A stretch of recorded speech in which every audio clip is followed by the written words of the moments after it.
കുട്ടികൾ പിന്നെ പ്രിൻസിപ്പൽമാരായിട്ട് പോകുന്ന മിക്കവാറും എല്ലാ കോളേജിലും പോകാനും ഇതുപോലെയുള്ള ഫംഗ്ഷനൊക്കെ പങ്കെടുക്കാനും സാധിച്ചിട്ടുണ്ട്.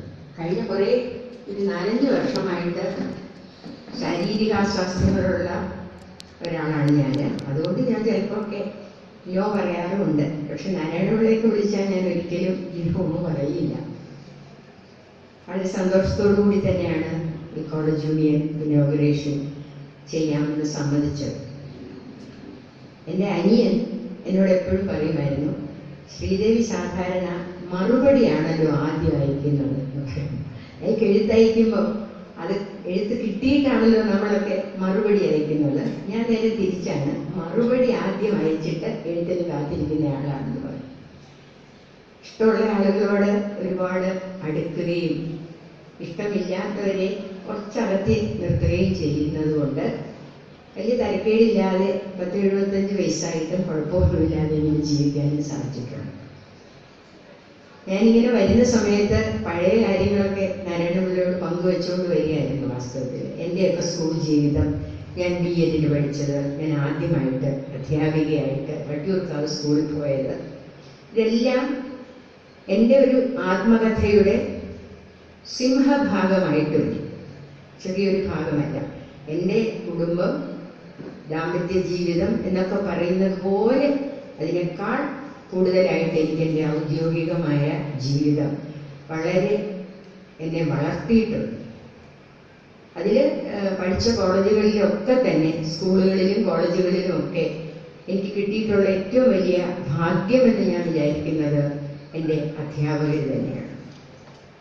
ഒരുപാട് നല്ല മനുഷ്യർ, ശ്രദ്ധിക്കണം, അധ്യാപകർ നല്ല മനുഷ്യരും കൂടെ ആയിരിക്കുന്നവരുടെ കൂടെ വർദ്ധിക്കാനും അവരുടെ ക്ലാസ്സിലിരുന്ന് പഠിക്കാനും ഒക്കെ കഴിഞ്ഞിട്ടുണ്ട്. ഞാൻ ചിലപ്പോൾ കുശും കുടിപ്പിക്കാനായിട്ട് എൻ്റെ BS സ്റ്റുഡൻസിനോട് ഞാൻ പറഞ്ഞിട്ടുണ്ട്, ONV സാറിൻ്റെ ക്ലാസ്സിൽ 2 വർഷം നിങ്ങൾ ആരെങ്കിലും ഇരുന്ന് പഠിച്ചിട്ടുണ്ടോ? പഠിച്ചിട്ടില്ല. ഞാൻ പഠിച്ചിട്ടുണ്ട്. തിരുനെല്ലൂർ സാറിൻ്റെ ക്ലാസ്സിൽ ഇരുന്ന് പഠിച്ചിട്ടുണ്ടോ? ഇല്ല, ഞാൻ പഠിച്ചിട്ടുണ്ട്. N കൃഷ്ണപിള്ള സാറിൻ്റെ ക്ലാസ്സിൽ ഇരുന്ന് പഠിച്ചിട്ടുണ്ട്. G കുമാരപിള്ള സാറിൻ്റെ ക്ലാസ്സിൽ, ഹൃദയകുമാരി ടീച്ചറിൻ്റെ ക്ലാസ്സിൽ, വിഷ്ണു നാരായണൻ നമ്പൂരി സാറിൻ്റെ ക്ലാസ്സിൽ ഒക്കെ പഠിച്ചിട്ടുണ്ട്. ഇവരുടെയൊക്കെ കുട്ടികളെ പലരെ ഞാൻ പഠിപ്പിക്കുകയും ചെയ്തിട്ടുണ്ട്. അങ്ങനെയുണ്ട്. വിഷ്ണുനാരായണൻ നമ്പൂരി സാറിൻ്റെ 2 മക്കളും കോട്ടൺ ഹില്ലിൽ വന്നപ്പോൾ ഞാൻ അധ്യാപികയായി. സാർ എൻ്റെ അടുത്ത് പറഞ്ഞു, പകരം പോക്കിക്കോളൂ ശ്രീദേവിയെ ഞാൻ MAക്ക് പഠിപ്പിച്ചതിന് പകരം എന്തെങ്കിലുമൊക്കെ സ്ഖലിത ഒന്നും ഉണ്ടായിട്ടുണ്ടെങ്കിൽ എൻ്റെ 2 പിള്ളേരെ എന്നെ വിട്ട് തന്നിരിക്കുന്നു, പിച്ചുവോ നുള്ളുവോ എന്ത് വേണമെങ്കിൽ ചെയ്യാം എന്ന് പറഞ്ഞു. പിച്ചാതെ നുള്ളാതെയൊക്കെ പെൺകുട്ടികളെ പഠിപ്പിക്കാവുന്ന നല്ലൊരു സ്കൂളാണ് കോട്ടൺ സ്കൂൾ. പെൺകുട്ടികളെ കൈകാര്യം ചെയ്തതുപോലെ തന്നെ ആൺകുട്ടികളെ പഠിപ്പിക്കാനുള്ള ഭാഗ്യം എനിക്കുണ്ടായിട്ടുണ്ട്. എൻ്റെ ആദ്യത്തെ സ്കൂളിൽ നല്ല പ്രായപൂർത്തിയായെന്ന് തോന്നുന്ന പോലെ മീശ കുരുത്ത ചെറുപ്പന്മാരായിരുന്നു 8ാം ക്ലാസ്സിലൊക്കെ ഉള്ള, ജോലിക്ക് പോകുന്ന, കയ്യിൽ തൂമ്പ തഴമ്പുള്ള ടീച്ചർമാരെക്കാൾ കൂടുതൽ ഒരുപക്ഷെ ലോകപരിചയം, എന്നെക്കാളൊക്കെ ലോകപരിചയമുള്ള പ്രശ്ന പരിഹാരമൊക്കെ നിർവഹിച്ചു തരുന്ന കുട്ടികളെ ഞാൻ പഠിപ്പിച്ചിട്ടുണ്ട്. അങ്ങനെ ഈ അധ്യാപക ജീവിതത്തിൽ ആകത്തുകയായിട്ട് ഞാൻ എപ്പോഴും ആലോചിക്കുന്നത്, ഞാൻ എന്ത് അങ്ങോട്ട് കൊടുത്തോ അതിൻ്റെ എത്രയോ കൂടുതൽ ഒരർത്ഥത്തിൽ കൂട്ടുപലിശ ക്രമത്തിൽ തന്നെ എനിക്ക് ഇങ്ങോട്ട് കിട്ടിയിട്ടുമുണ്ട്. എനിക്കെപ്പോഴും ഓർക്കുമ്പോൾ വളരെ സന്തോഷമുള്ള ഒരു കാര്യമാണ്. ഞാൻ ആദ്യത്തെ സ്കൂളിൽ ജോലി ചെയ്യാൻ പോകുമ്പോൾ കാറിൽ ചെല്ലുന്ന ഒരേ ഒരു അധ്യാപിക ഞാനായിരുന്നു. അപ്പോൾ അവിടുത്തെ ആൺകുട്ടികളുടെ വിചാരം ഈ കാറിലൊക്കെ ഒരു ടീച്ചർ വരുന്നത് വട്ടിയൂർക്കാവ് സ്കൂളിൽ വളരെ പ്രയാസമുള്ള കാര്യമാണ്. അപ്പം അതിൽ ആദ്യത്തെ ദിവസം എൻ്റെ ക്ലാസ്സിലെ അരവിന്ദാക്ഷൻ എന്ന് പറഞ്ഞ ഒരു കൊച്ചുകുട്ടി എൻ്റെ അടുത്ത് ചോദിച്ചു, ടീച്ചറെ ഞാനൊരു ചോദ്യം ചോദിച്ചോട്ടെ? ഞങ്ങൾ ചോദിക്കും, ടീച്ചറിനെ ഈ കൊണ്ടുവിടുന്നത് ആരാണ് കാറിൽ ചോദിച്ചു. ഞാൻ പറഞ്ഞു, ചിലപ്പോഴൊക്കെ എൻ്റെ ഭർത്താവ്, ചിലപ്പോഴൊക്കെ ഡ്രൈവർ. ക്ലാസ് മുഴുവൻ കൂട്ടച്ചിരിയായി. അവരുദ്ദേശിച്ചത് 2 കപ്പാസിറ്റിയുള്ള ആളുകളാണ്. ചിലപ്പോഴൊക്കെ ഡ്രൈവറായിട്ടും എൻ്റെ ഭർത്താവിരിക്കും, ചിലപ്പോഴൊക്കെ ഭർത്താവായിട്ടും ഇരിക്കും. അസുഖം എനിക്ക് ഡ്രൈവർ ഉണ്ടായിരുന്നു, ചില സമയത്ത് ഡ്രൈവർ ഇല്ലാത്തപ്പോൾ കൊണ്ടുവിടുമായിരുന്നു. പക്ഷെ അന്നേ ഞാൻ ശ്രദ്ധിച്ചു, ഈ സ്വാതന്ത്ര്യം കൊടുത്തുകൊണ്ട് വേണം കുട്ടികളിൽ നിന്ന് നമുക്ക് കാര്യങ്ങൾ പഠിക്കാൻ. സ്വാതന്ത്ര്യമില്ലാതെ ശ്വാസം മുട്ടിയ ഒരു അന്തരീക്ഷത്തിൽ വലിയ പ്രയാസമാണ്. പഠനം നടക്കാനും അനുഭവങ്ങൾ പങ്കിടാനും ഒക്കെ പ്രയാസം. അധ്യാപക വിദ്യാലയത്തിലും ഇക്കാര്യം വളരെ സത്യസന്ധമായ ഒരു കാര്യമാണ്. പേടിപ്പിച്ച് പഠിപ്പിക്കുക എന്ന് പറയുന്നത് ആ കാലം കഴിയുന്നു. പണ്ടങ്ങനെ പറയുമല്ലോ, പണ്ട് എല്ലാവരും പറയും അടിച്ചു വളർത്തിയ പിള്ളയും അടച്ച് വേവിച്ച കറിയുമാണ് സ്വാദ്. അടച്ചു വേവിച്ച കറി ഇപ്പോഴും അങ്ങനെ തന്നെയാണ്. അടച്ചു വെക്കുമ്പോൾ അതിനൊരു പ്രത്യേക സ്വാദ് കിട്ടും. പക്ഷെ അടിച്ചു വളർത്തുന്ന പിള്ളയ്ക്ക് ശാരീരികമായിട്ടുള്ള അടിച്ചു വളർത്തലെന്ന് അർത്ഥമില്ല. കോർപ്പറൽ പണിഷ്മെന്റ് അല്ല. അല്ലാതെ തന്നെ നമുക്ക് ഒരുപാട് തരത്തിലുള്ള ശിക്ഷകൾ കൊടുക്കാം. ശിക്ഷ എന്ന് പറഞ്ഞാൽ ശാരീരികമായിരിക്കണം എന്നേ ഇല്ല. വാസ്തവത്തിൽ ശിക്ഷകളൊക്കെ മാനസികമായിട്ടാണ് വരുന്നത്. ഇപ്പൊ ഉദാഹരണത്തിന് എനിക്കറിയാം, എൻ്റെ മകള് കൊച്ചായിരുന്നപ്പോൾ അവൾ എന്തെങ്കിലും തെറ്റ് ചെയ്താൽ ഞാൻ ശിക്ഷിക്കുന്നത് നാളെ സ്കൂളിൽ വിടുന്നില്ല എന്നാണ്. ഇത്രയും പറഞ്ഞാൽ ഗായത്രി നാളെ സ്കൂളിൽ പോകുന്നില്ല എന്ന് പറഞ്ഞാൽ ഞാൻ എല്ലാം ചെയ്തോളാം പറഞ്ഞിട്ടനുസരിക്കും. സ്കൂളിൽ പോവുക എന്ന് പറയുന്നത് അത്ര ഇഷ്ടമുള്ള ഒരു അനുഭവമായിട്ടുള്ള കുട്ടികൾക്ക് സ്കൂളിലേക്ക് വിടില്ല എന്ന് പറഞ്ഞാൽ തന്നെ ശിക്ഷയായി. അതെന്ന് പറയാൻ ഞങ്ങൾക്ക് പറഞ്ഞു. അതേസമയം എൻ്റെ മകനോട് ഇങ്ങനെ എനിക്ക് പറയാനും വേണ്ട. അപ്പോൾ നാളെ സ്കൂളിൽ വിടില്ല എന്ന് പറഞ്ഞാൽ അവൻ തുള്ളിച്ചാണ്. സൈക്കിൾ അഴിക്കാനൊക്കും, റേഡിയോ തുറന്നു നോക്കാനൊക്കും, പല കാര്യം ചെയ്യാനൊക്കും. അപ്പൊ അവന് ഞാൻ ആ ശിക്ഷയല്ല കൊടുക്കുന്നത്. അപ്പോൾ ശിക്ഷകൾ എപ്പോഴും സ്നേഹത്തിന്റെ ഭാഷയിൽ ഉരുത്തിരിയുന്നതായിരിക്കണം. അക്കാര്യത്തിൽ എനിക്ക് വലിയ സന്തോഷമുള്ളത് ഇപ്പൊ തന്നെ ഞാൻ ശ്രദ്ധിച്ചു. പല കാര്യങ്ങൾ ഒപ്പിടാനൊക്കെ കുട്ടികൾ വരുമ്പോൾ ഈ വേറെ പല കോളേജിലും ഞാൻ കണ്ടിട്ടുണ്ട്, ക്യൂ നിന്ന് പ്രിൻസിപ്പലിന്റെ മുറിയിൽ കയറി ചെല്ലുന്നതും ശബ്ദമില്ലാതെ ഇങ്ങനെ ഓരോന്ന് സമർപ്പിക്കുന്നതും ഒപ്പിടിച്ചെടുക്കുന്നത് പോകുന്നത് ഞാൻ കണ്ടിട്ടുണ്ട്. നാരായണപിള്ള അങ്ങനെയല്ല. എല്ലാവരെയും എനിക്ക് പരിചയപ്പെടുത്തി തരുന്നു, എന്തെല്ലാം കഴിവുകളുള്ള കുട്ടികളാണെന്ന് പറയുന്നു. അത് കഴിഞ്ഞിട്ട് ഒപ്പിടുന്നു. ഒപ്പിടാൻ ഒക്കാത്ത സാഹചര്യമാണെങ്കിൽ അത് നിസ്കരിച്ചു കൊടുക്കുന്നു. വളരെ മാനുഷികമായ അന്തരീക്ഷത്തോടു കൂടി വേണം അധ്യാപകരെ പെരുമാറാൻ. അതെനിക്ക് കിട്ടിയിരിക്കുന്ന പാഠം, വീട്ടിൽ കിട്ടിയിരിക്കുന്നതും ആവാം, സ്കൂളിൽ കോളേജിലൊക്കെ കിട്ടിയതാണ്. ഒരുപാട് ഞാൻ ഓർക്കുന്നുണ്ട്, ജി കുമാരപിള്ള സാർ നിങ്ങൾ കേട്ടിരിക്കുമോ?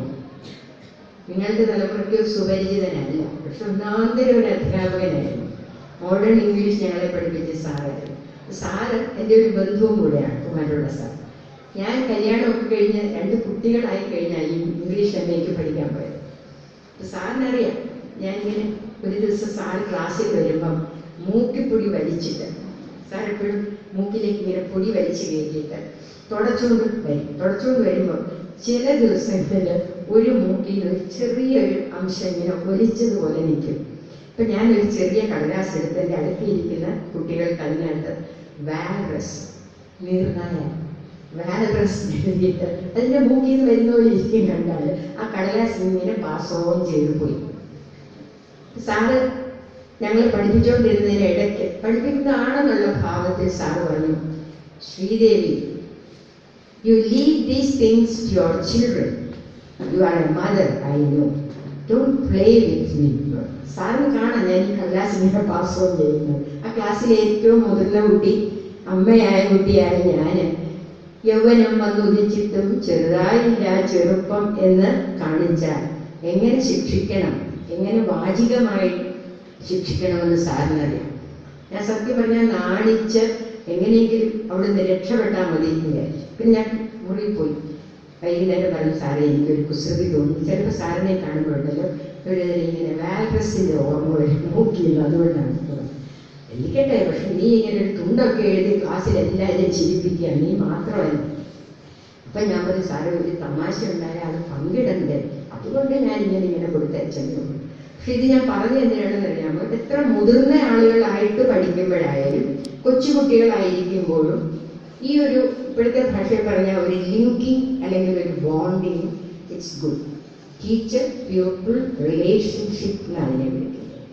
ടീച്ചർ പ്യൂപ്പിൾ റിലേഷൻഷിപ്പ് പോലെ ഇത്ര ദൃഢമായ ഒരു ബന്ധമുണ്ടെങ്കിൽ വളരെ വേഗം കാര്യങ്ങളൊക്കെ മനസ്സിലാക്കാം.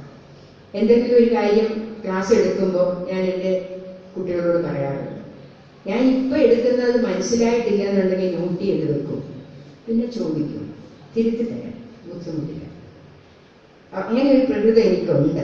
തെറ്റ് തിരുത്തുക എന്ന് പറയുന്നത് നല്ലൊരു അധ്യാപകന്റെ ഒരു ശരിയായ ക്വാളിറ്റിയാണെന്ന് ഞാൻ വിചാരിക്കുന്നു.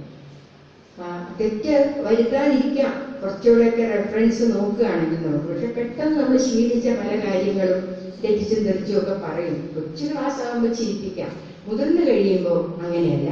തെറ്റില്ലാത്ത രീതിയിൽ കഴിയുന്നത്ര ഭംഗിയായിട്ട് കാര്യങ്ങൾ നോക്കാം.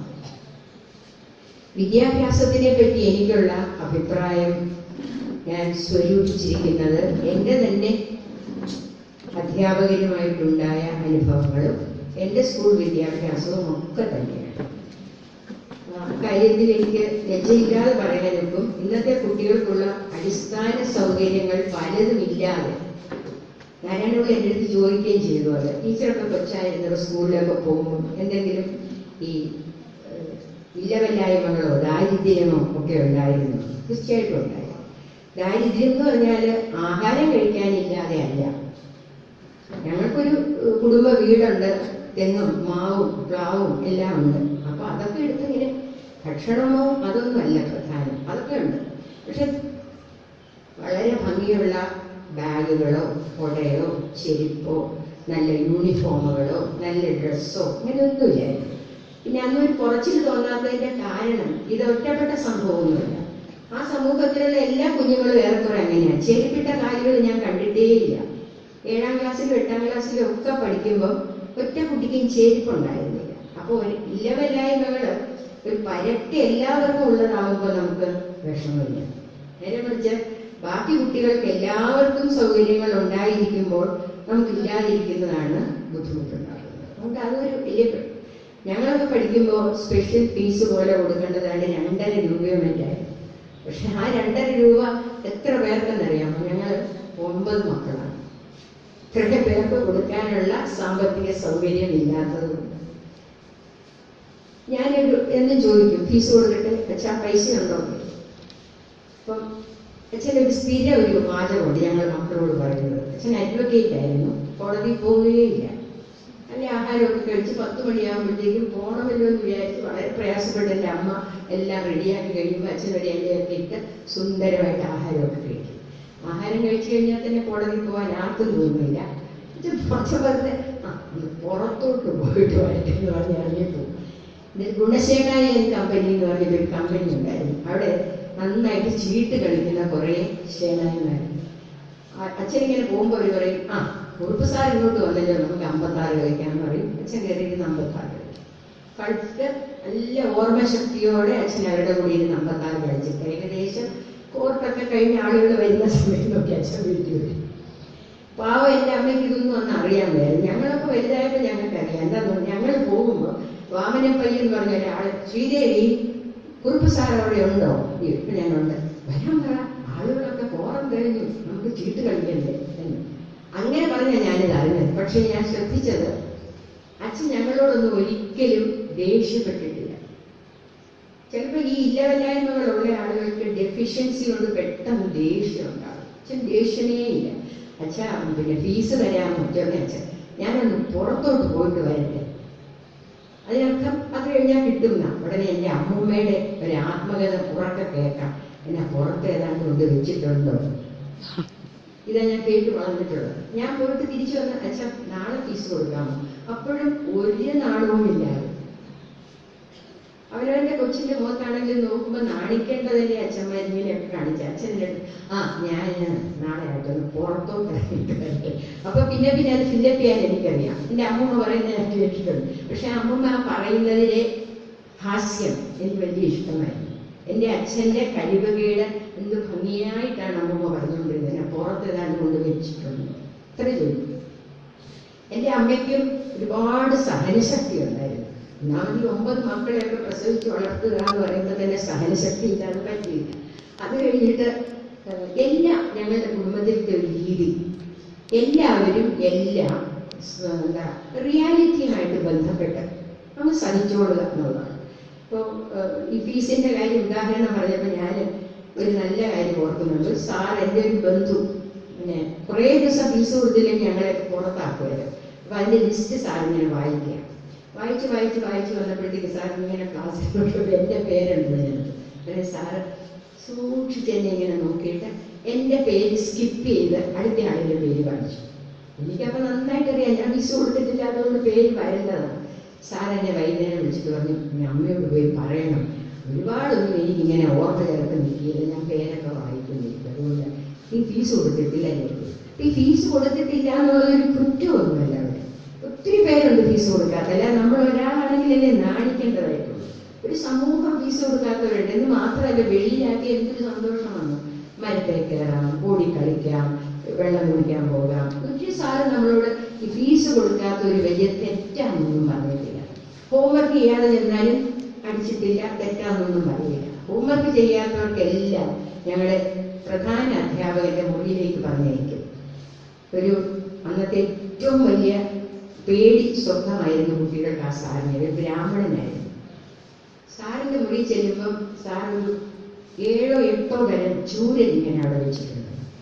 അപ്പോൾ പെൺകുട്ടികളും ആൺകുട്ടികളും ഒക്കെ വരിവരിയായിട്ട് ആ മുറിയിൽ ഇങ്ങനെ ചെല്ലുമ്പോൾ സാറ് നമ്മളോട് പറയും, ഇതിലേത് വടിയാണ് നമുക്ക് വേണ്ടത്. എന്നോട് ഒരു ദിവസം ചോദിച്ചു, നിനക്കിതിലേതാ? അപ്പൊ ഞാൻ നോക്കിയപ്പോൾ ഏറ്റവും 100 പോലെ ചേർന്നിരിക്കുന്നു. എനിക്ക് അറിഞ്ഞുകൂടായിരുന്നു. അത് വെച്ചടിച്ചാലാണ് ഏറ്റവും വേദന എടുക്കുന്നത്. പക്ഷെ ഞാൻ വലിയതൊക്കെ നോക്കാതെ ഞാൻ ചെറിയതെടുത്തിട്ട് പറഞ്ഞു, സാറേ ഇത് വെച്ച് എന്നെ അടിച്ചാൽ മതി. അപ്പൊ നീട്ട് കഴിക്കും പറയും. കൈ നീട്ടുമ്പോൾ ചെറിയ ഒരു കിളിയൊക്കെ കൊത്തുന്നത് പോലെ ക്ലിക്കെന്ന് കഴിയും. എല്ലാ സാറും ഉപദ്രവിക്കില്ല. അപ്പൊ സാറിന്റെ മുറിയിൽ പോകാൻ പേടിയില്ല, ക്ലാസ്സുകളിൽ പോകാൻ പേടിയില്ല. ശരിക്കും നിർഭയരായിട്ട് പഠിച്ച ഒരു സമൂഹമാണ് ഞങ്ങൾക്ക്. വൈകുന്നേരം എല്ലാ അധ്യാപകരും എൻ്റെ ചേട്ടന്മാരും ഒക്കെ ചേർന്ന് അവിടെ ബാഡ്മിന്റൺ കളിക്കും, റിംഗ് ടെന്നീസ് കളിക്കും. അതൊക്കെ ഒരു കൂട്ടുകാരെ പോലെയാണ്. അപ്പൊ അതൊരു 1940കളിലെയൊക്കെ കാര്യമാണ് ഞാൻ പറയുന്നത്. ഇതൊക്കെ കണ്ടു വളരുമ്പോൾ വിദ്യാഭ്യാസത്തിനോട് അമിതമായ പ്രേമമല്ലാതെ പേടി ഉണ്ടായിട്ടേയില്ല. ഒരു പരീക്ഷയ്ക്ക് എഴുതുമ്പോഴും ഒരു സംഗതി ചെയ്യുമ്പോഴും ഭയത്തോടു കൂടിയല്ല ഞാൻ ചെയ്തിട്ടുള്ളത്. ഞാൻ BEdനൊക്കെ പഠിപ്പിക്കുമ്പോൾ എനിക്കത് മനസ്സിലായിട്ടുണ്ട്.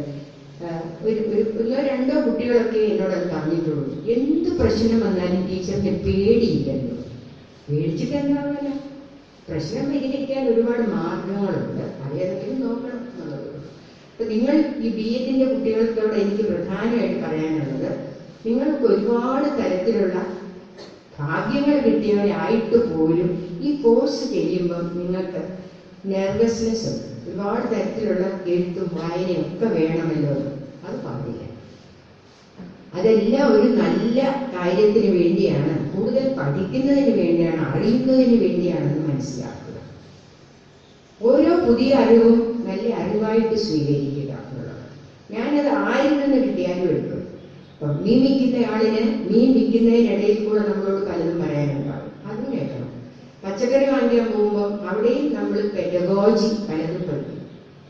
എനിക്കൊരു പച്ചക്കറി കടക്കാരനുണ്ട്. അയാളോട് ഞാൻ മാങ്ങയുണ്ടോ ചോദിക്കുമ്പോൾ ഉണ്ടല്ലോ. അപ്പൊ ഞാൻ ചോദിക്കും, നല്ല പുളിയുള്ളതുണ്ടോ? നല്ല പുളിയാണ് എന്ന് പറഞ്ഞു. അപ്പൊ ഞാൻ പറയും, എനിക്ക് അത്ര പുളിയുള്ളത് വേണ്ട. ഉടനെ അയാൾ, പുളിയില്ല ടീച്ചറെ. കണ്ടോ, ആദ്യത്തെ മാങ്ങയ്ക്ക് പുളിയുണ്ട്, രണ്ടാമത് എനിക്ക് രണ്ടതിന് പുളിയില്ല. ഇത്രേ ഉള്ളൂ. ഇത് ഇറ്റ്സ് എ ടെക്നീക്ക്. ഇന്ററാക്ഷൻ അതിൻ്റെതായിട്ടുള്ള ഒരു ടെക്നീക്കുണ്ട്. നമ്മുടെ സംസ്കാരത്തിൽ ഇത് ധാരാളമുണ്ട്. മലയാളത്തിൽ ഒരുപാട് ചൊല്ലുകളുണ്ട്. ഞാൻ ഭാഷാധ്യാപികയായിരുന്നുകൊണ്ട് ഞാനത് ഉപയോഗിക്കാറുണ്ട്. ഞാൻ ചോറുണ്ണാം, ചേട്ടൻ വേലിക്കെട്ട്, അല്ലെങ്കിൽ ചേട്ടൻ വേലിക്കെട്ട് ഞാൻ ചോറുണ്ണാം. ആ പറയുന്നതിൻ്റെ ഇതുകൊണ്ട് മാത്രമേ ഉള്ളൂ. രണ്ടും ഒരേ കാര്യമാണ്. നമുക്ക് അമ്മയെ, പഴയ അച്ഛന്മാര് അമ്മയെ സ്നേഹിച്ചിട്ട് പറയുന്നുണ്ട്. കുഞ്ഞി എന്നിട്ട് അച്ഛാ എന്നെ അമ്മ നുള്ളി, അല്ലെങ്കിൽ അമ്മ വഴക്ക് പറഞ്ഞു പറഞ്ഞ ഉടനെ അച്ഛൻ പറയും, നമുക്ക് വെളിച്ചത്തിരുത്തി ഊട്ടി ഇരുട്ടത്ത്, കണ്ടോ ചിരിക്കുന്നുണ്ടോ, ഇരുട്ടത്ത് കിടത്തി ഉറക്കാം എന്ന് പറയും. പാവം കുഞ്ഞത് കേൾക്കുമ്പോഴത്തേക്ക് എന്തൊരു സന്തോഷമാണ്. This is how U interact. അങ്ങനെ അല്ലാതെ ഒരുപാട് ക്ഷോഭം കൊണ്ടോ ഒരുപാട് ഇമോഷണൽ ഔട്ട് ബേസ്റ്റ് കൊണ്ടോ അല്ല അധ്യാപകർ ജീവിക്കേണ്ടത്. പേടിയില്ലാതെ പോകും. അത് നിങ്ങൾ കോട്ടൺ സ്കൂൾ എന്ന് പറഞ്ഞ സ്കൂളിലൊക്കെ കേട്ടിട്ടുണ്ടല്ലോ, പഠിച്ചവരുണ്ടോ അവിടെ? അപ്പൊ അറിയാം, കോട്ടൺ സ്കൂളിലെ അധ്യാപകരെ കണ്ടു പഠിക്കണം. എന്തൊരു ഒരുക്കം അവിടുത്തെ സ്ത്രീകൾക്ക്, എന്തൊരു സന്തോഷം. നല്ല നല്ല സാരിയൊക്കെ കൊടുക്കുക, മാച്ച് ചെയ്ത് രാവിലെ ഒരു മാല ഇട്ടുകൊണ്ട് വരിക, ഉച്ചയ്ക്ക് വേറൊരു മാല ഇട്ടുകൊണ്ട് വരിക. ഇത്ര റിലാക്സ് ചെയ്ത് ലോകത്ത് എവിടെയെങ്കിലും അധ്യാപികമാർ പഠിപ്പിക്കുന്നുണ്ടെന്ന് എനിക്ക് തോന്നിയിട്ടില്ല. ഒരു ടീച്ചർ, പിന്നെ ഒരു ബയോളജി ടീച്ചർ, നിങ്ങൾക്കൊക്കെ അറിയാൻ എൻ്റെ ഭാര്യയാണ്, പോകുമ്പോൾ എന്നോട് ചോദിക്കും, ശ്രീദേവി ഞാൻ ഒരു ക്ലാസ് കഴിഞ്ഞ് വരുമ്പോൾ എനിക്കൊരു ക്ഷീണം തോന്നും, അതുകൊണ്ട് കുറച്ച് നാരങ്ങ വെള്ളം കഴിക്കി വെച്ചേക്കണം. അത് കുടിച്ചിട്ട് വേണം ക്ലാസ് എടുക്കാൻ പോകാൻ, നല്ല ഭംഗിയായിട്ട് പോകണം. ഇതൊരിക്കലും ഇഷ്ടമാക്കിയ അധ്യാപകരെ പഠിപ്പിക്കുകയും ചെയ്യും, അവരവരെ തന്നെ അപ്രീഷിയേറ്റ് ചെയ്യുകയും ചെയ്യും. അത് വേണം. അല്ലാതെ ഒരുതരം എന്താ പറയുന്നത്, എല്ലാവരോടും ലോകത്തിനോട് മുഴുവൻ വെറുപ്പായിരുന്നിട്ടോ പിറുപിറുത്തിട്ടോ കിറുകിറുപ്പോടു കൂടിയോ അല്ല നമ്മൾ ജീവിക്കണം. അധ്യാപകരാകുക എന്ന് പറഞ്ഞാൽ അത് നിങ്ങളുടെ ചോറാണ്. ആ കുഞ്ഞുങ്ങളുടെ മുമ്പിൽ ചെന്ന് കഴിഞ്ഞിട്ട് എന്തെങ്കിലും കുറെ കാട്ടിക്കൂട്ടിയിട്ട് വരിക എന്നുള്ളതല്ല, കാര്യമായിട്ട് പഠിച്ചിട്ട് പോകണം. പഠിത്തത്തിനോട് ഒന്നുകൂടെ ഞാൻ പറയാം, പഠനം പൂർത്തിയാകുന്നത് സാർ സൂചിപ്പിച്ച വളരെ ശരിയാണ്. ഏതെങ്കിലും തരത്തിൽ അതിനെ മനസ്സിന്റെ പാഠമാക്കാനായിട്ട് കഴിയണം, മനഃപാഠമാക്കാനുള്ള കഴിയണം. കാണാതെ പഠിക്കാനല്ല അതിന്റെ അർത്ഥം. A lesson becomes a mental lesson എന്ന് പറയും. അങ്ങനെ നമ്മൾ പഠിക്കുന്നത്, നിങ്ങൾ തിയറികളൊക്കെ പഠിക്കുമ്പോൾ നിങ്ങൾക്ക് അറിയാവുന്ന കാര്യമാണ്. എന്തും ചെയ്യുന്നതിന് തൊട്ട് മുമ്പ് ഒരു മെന്റൽ പിക്ചർ ഉണ്ട്, ഗെസ്റ്റോൾട്ട് എന്ന് വിളിക്കുന്നത്. അതാ നിങ്ങളോട് പറയുന്നത് ഇപ്പൊ എന്താ ചെയ്യേണ്ടത്. ഒത്തിരി നല്ല ഉദാഹരണങ്ങൾ ഞാൻ കണ്ടിട്ടുണ്ട്. എൻ്റെ അമ്മയ്ക്കൊക്കെ വലിയ ആർഭാടമൊന്നുമില്ല, വെറും മുണ്ടും ബ്ലൗസും ഇട്ട് വീട്ടിൽ നിൽക്കും. പക്ഷെ വളരെ ബഹുമാന്യനായ ഒരു അതിഥി വീട്ടിലേക്ക് വന്നാൽ ഓടിച്ചെന്ന് ഒരു തോർത്തെടുത്ത് മേത്തിടും ചിലർ. ഇനി ഓടാനുള്ള സൗകര്യം കിട്ടിയില്ലെങ്കിൽ എൻ്റെ അമ്മയൊക്കെ മുണ്ടിന്റെ മടിയുണ്ടല്ലോ, സ്ത്രീകൾ സാധാരണ മടി ഇങ്ങനെ കുറച്ച് കൂടുതലിടും, അതെടുത്ത് ഇങ്ങനെ കുത്തിവെക്കും. It shows, it's very symbolic. ഞാൻ മാന്യതയായിട്ടാണ് ദേഹം മറച്ചിട്ടുണ്ട് എന്ന് കാണിക്കുന്നത്. ഒരുപാട് അനുഭവങ്ങൾ നമ്മുടെയൊക്കെ നാട്ടുപുറത്തുണ്ടായിരുന്നു. അതെല്ലാം ഒരു അർത്ഥത്തിൽ പറഞ്ഞാൽ വിദ്യാഭ്യാസം, നമ്മുടെ കവികൾ പറയുന്നത് ശരിയാണ്. നാനാ ജഗന്മോഹനമായ ഒരു ഭാഷയെ കൊണ്ട് ജനിക്കുന്ന കുഞ്ഞ് കിളികളോടും അണ്ണാനോടും കാക്കയോടും പൂച്ചയോടും എല്ലാം വർത്തമാനം പറയാനുള്ള വൊക്കാബുലറി ഉള്ള ഒരു കുഞ്ഞിനെയാണ് നമ്മളെല്ലാവരും കൂടെ ചേർന്ന് 10 വർഷം കഴിയുമ്പോൾ ആകെപ്പാടെ അതിന് തെറ്റിയ രീതിയിലുള്ള ഹിന്ദിയും ഇംഗ്ലീഷും കണക്കും സാമൂഹ്യ പാഠവും ഒക്കെ അറിയാം. പക്ഷെ ജഗന്മോഹനമായ ഭാഷ പെട്ടെന്ന് വിദ്യാലയത്തിൽ പോയിട്ട് വരുന്നു. കുറെ വ്യാകരണമൊക്കെ പഠിച്ചു തിരിച്ചു വരും, പക്ഷെ ബാക്കി കാര്യങ്ങളിലൊന്നും അതിന് യാതൊരു സ്ഥാനമില്ല. അങ്ങനെയാണ് ഈ പഠിക്കുന്ന കാര്യങ്ങളെന്ന് പറഞ്ഞാൽ അതെല്ലാം ജീവിതഗന്ധികളായ കാര്യങ്ങളായിരിക്കും. അതിപ്പോ ഒരു ബുക്ക് പൊതിഞ്ഞു വെക്കുന്നത് ഞാൻ കണ്ടിട്ടുണ്ട്. ഓറിയന്റൽ കോൺവെന്റിലൊക്കെ ഈ കന്യാസ്ത്രീമാരി പഠിപ്പിക്കുന്ന സ്ഥലങ്ങളിലൊക്കെ ബാഹ്യമായ എല്ലാ ചുറ്റുവട്ടങ്ങളും അവർ ഒട്ടിക്കും. നല്ല ബ്രൗൺ പേപ്പർ കൊണ്ട് നല്ല വൃത്തിയായിട്ട് പുസ്തകം പൊതിഞ്ഞ് നല്ല സ്റ്റിക്കറൊക്കെ ഒട്ടിച്ച് കുട്ടിയുടെ പേര്, ക്ലാസ്, മറ്റു കാര്യങ്ങളെല്ലാം ഉണ്ടാകും. അപ്പൊ ഞാൻ സിസ്റ്റേഴ്സിനോട് പറഞ്ഞു കൊടുക്കും, ഞാനവിടെ ക്ലാസ് കാണാനൊക്കെ പോകുമ്പോൾ പറയും, ഈ ബാഹ്യമായതിൻ്റെ കൂടെ ഇതേ ചിട്ടകളും സൗന്ദര്യബോധവും ഈ കുഞ്ഞുങ്ങളുടെ ഉള്ളിലും കൂടെ കൊടുക്കണം, വീട്ടിലും വേണം. അപ്പൊ കൈ കഴുകിയിട്ട് വന്ന് ആഹാരം കഴിക്കാവൂ എന്ന് പറയുന്ന അമ്മ, കൈ കഴുകി കഴിഞ്ഞ് ആഹാരം കഴിച്ചിട്ട് വരുന്ന കുഞ്ഞ് ഒരു ചിട്ട പഠിക്കുക. ഇതൊരു ബാഹ്യമായ ചിട്ടയാണ്, പക്ഷെ ഇത് ബാഹ്യമല്ല. കൈ കഴുകാതെ വന്നാലുള്ള ഭവിഷ്യത്തുക്കളെ കുറിച്ച് അറിയുന്നവരാണ് പോയി കൈ കഴുകിയിട്ട് വരാൻ. പക്ഷെ നിങ്ങൾ പല സിനിമയിലും സീരിയലുകളിലും ഒക്കെ ശ്രദ്ധിച്ചറിയാം, ആഹാരം കഴിക്കാൻ വന്നിരിക്കുമ്പോൾ കൈ കഴുകാതെ വന്ന് കഴിക്കുന്നവരെ നമ്മൾ കാണുന്നു. അപ്പൊ എന്റെ പേരക്കുട്ടി എന്നോട് ചോദിക്കും, അമ്മൂമ്മേ ഇവരാരും കൈ കഴുകിയില്ലേ? അപ്പൊ ഞാൻ പറയും, 2 തരത്തിൽ ഇത് വ്യാഖ്യാനിക്കാം. ഇത് സിനിമയല്ലേ, കൈയൊന്നും കഴുകേണ്ട കാര്യമില്ല. എന്താണോ ഈ കൊണ്ടുവച്ചിരിക്കുന്ന ഇവർ കഴിക്കുന്ന പോലുമില്ല. നമുക്കൊരു ഷോട്ട് എടുക്കാൻ വേണ്ടിയിട്ട് ഒരു അറ്റം പിച്ചുന്നതല്ലാതെ ഇവർ കഴിക്കുന്നില്ല. മഞ്ജു വാര്യര് ഐസ്ക്രീം കഴിക്കുന്നതാണല്ലോ, ചുണ്ടത്ത് കൊണ്ടുവരും, അത്ര അകത്തോട്ട് ഒഴിക്കുന്ന കാണിക്കുന്നില്ല. സോ ചിലതൊക്കെ ഷോയാണ്. പഠനം അങ്ങനെയാണ്, ജീവിതഗന്ധിയായിട്ട്, ജീവിതത്തിന്റെ ഭാഗമായിട്ട്. എനിക്ക് പലപ്പോഴും ഇന്റർവ്യൂവിൽ കുട്ടികൾ BEd വരുമ്പം ഈ കുട്ടി ഏത് വീട്ടിൽ നിന്നാണ് വരുന്നത് എനിക്ക് അദൃശ്യമായിട്ട് കാണാൻ സാധിക്കും.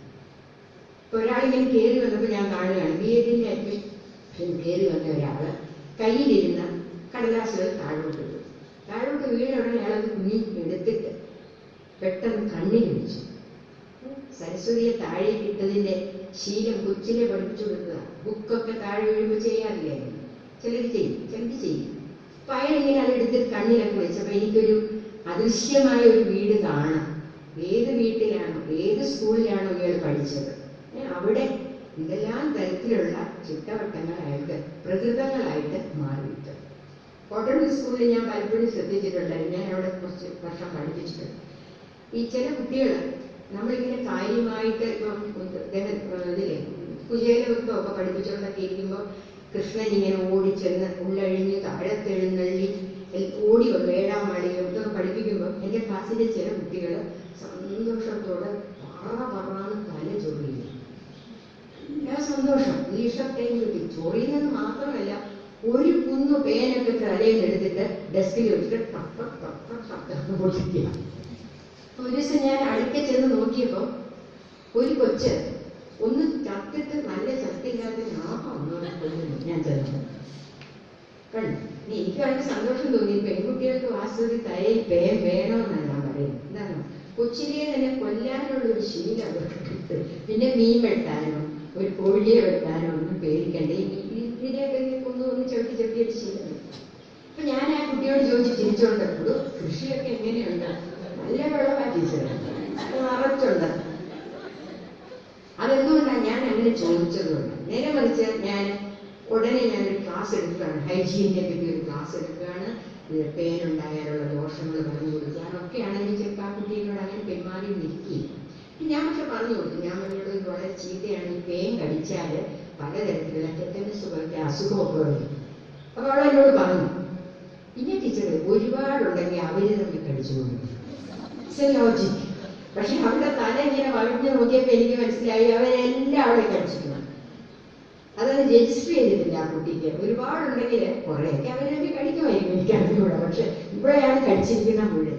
പിന്നെ ഞാൻ അവളോട് പറഞ്ഞു ഷാമ്പൂ എന്ന് പറഞ്ഞൊരു പാക്കറ്റ് കിട്ടുന്നപ്പോൾ അത് വാങ്ങിച്ച് തലയിൽ ചച്ച് കഴുകണം എന്നൊക്കെ പറഞ്ഞു. ഞാനിത് പറഞ്ഞു എന്തിനാണ്, ഇന്നത്തെ അധ്യാപകർക്ക് ഒരു പക്ഷേ ഇല്ലാതായി പോയ ഒരു ഭാഗ്യം ഇതൊക്കെയാണ്. തലയിൽ പേനുള്ള പിള്ളേരില്ല, പിന്നെ എങ്ങനെ ഈ പാഠം പറഞ്ഞു കൊടുക്കും? ആകെയുള്ളത് ഒരു കുട്ടി പരിഭവപ്പെട്ടത് നിങ്ങൾ കണ്ടല്ലോ. ഒരു കുട്ടി അതിന്റെ റൈറ്റ് അനുസരിച്ച് നനഞ്ഞ തലമുടി 2ആയിട്ട് പിന്നിട്ട് റിബണും കെട്ടി വരാൻ സൗകര്യമില്ല എന്ന് കോടതി പോയി. ബാലാവകാശം അനുസരിച്ച് അവൾ അതിനൊരു ഡിഗ്രി നേടി. വായിച്ചു പത്രത്തിൽ. പെൺകുട്ടികള് 2 വശത്തും തലമുടി പിന്നണമെങ്കിൽ കുളിച്ചിട്ട് തലമുടി ഉണങ്ങിയിട്ടില്ലെങ്കിൽ അവർക്ക് ഇഷ്ടം പോലെ തലമുടി പിന്നാം. എനിക്ക് മൂക്കത്ത് വിരലി വെക്കാൻ തോന്നും. ഈ പെൺകുട്ടി നേടിയത് ഒരു പ്രത്യേക ബാലാവകാശവുമല്ല. അവള് നേടേണ്ട അവകാശം ഒത്തിരി വേറെയുണ്ട്. ഈ സമയമില്ലാത്തതിന്റെ കാരണം നെയ്യാറ്റിൻകരയിൽ താമസിക്കുന്ന കൊച്ചു മോഡൽ സ്കൂളിൽ വന്ന് പഠിച്ചിട്ടാണ്. നെയ്യാറ്റിൻകരയിലെ ജിയോഗ്രഫി അനുസരിച്ച് അവിടുത്തെ കുട്ടികൾ അവിടെ പഠിച്ചാൽ സമയം കിട്ടും. ഇതങ്ങനെയല്ല, 6 മണിയാകുമ്പോൾ കുത്തി നിറച്ച വാനുകളിൽ കയറ്റി വിടുക, പുറന്തള്ളുക. അതുകൊണ്ട് അപ്പൊ ഞാൻ ആ കുട്ടിക്ക് ഒരു എഴുത്തയച്ചു. ബാലാവകാശം നേടിയ പെൺകുട്ടി ഇതിനൊക്കെ എന്നൊരു എഴുത്തയച്ചു. അപ്പൊ ഞാൻ അതിനകത്ത് എഴുതി, 1ാമത്തെ ബാലാവകാശം എന്ന് പറയുന്നത് ഇതല്ല. നല്ല അധ്യാപകരെ പഠിപ്പിക്കാനുണ്ടായിരിക്കണം, നല്ല അച്ഛനമ്മമാര് നമുക്കുണ്ടായിരിക്കണം. നമുക്ക് എന്തെങ്കിലും അതിന് സ്വാതന്ത്ര്യമുണ്ടോ? അച്ഛനെ അമ്മയും വെച്ച് മാറാൻ പറ്റുമോ നമുക്ക്? അപ്പൊ ബാലാവകാശമാണ്. തലമുടി പിന്നണോ, തലമുടി 2 വശത്തും പിന്നിടണോ എന്നൊക്കെ ഉള്ളത് ബാഹ്യമാണ്. സ്യൂഡോ എന്ന് പറയും ഇംഗ്ലീഷിൽ.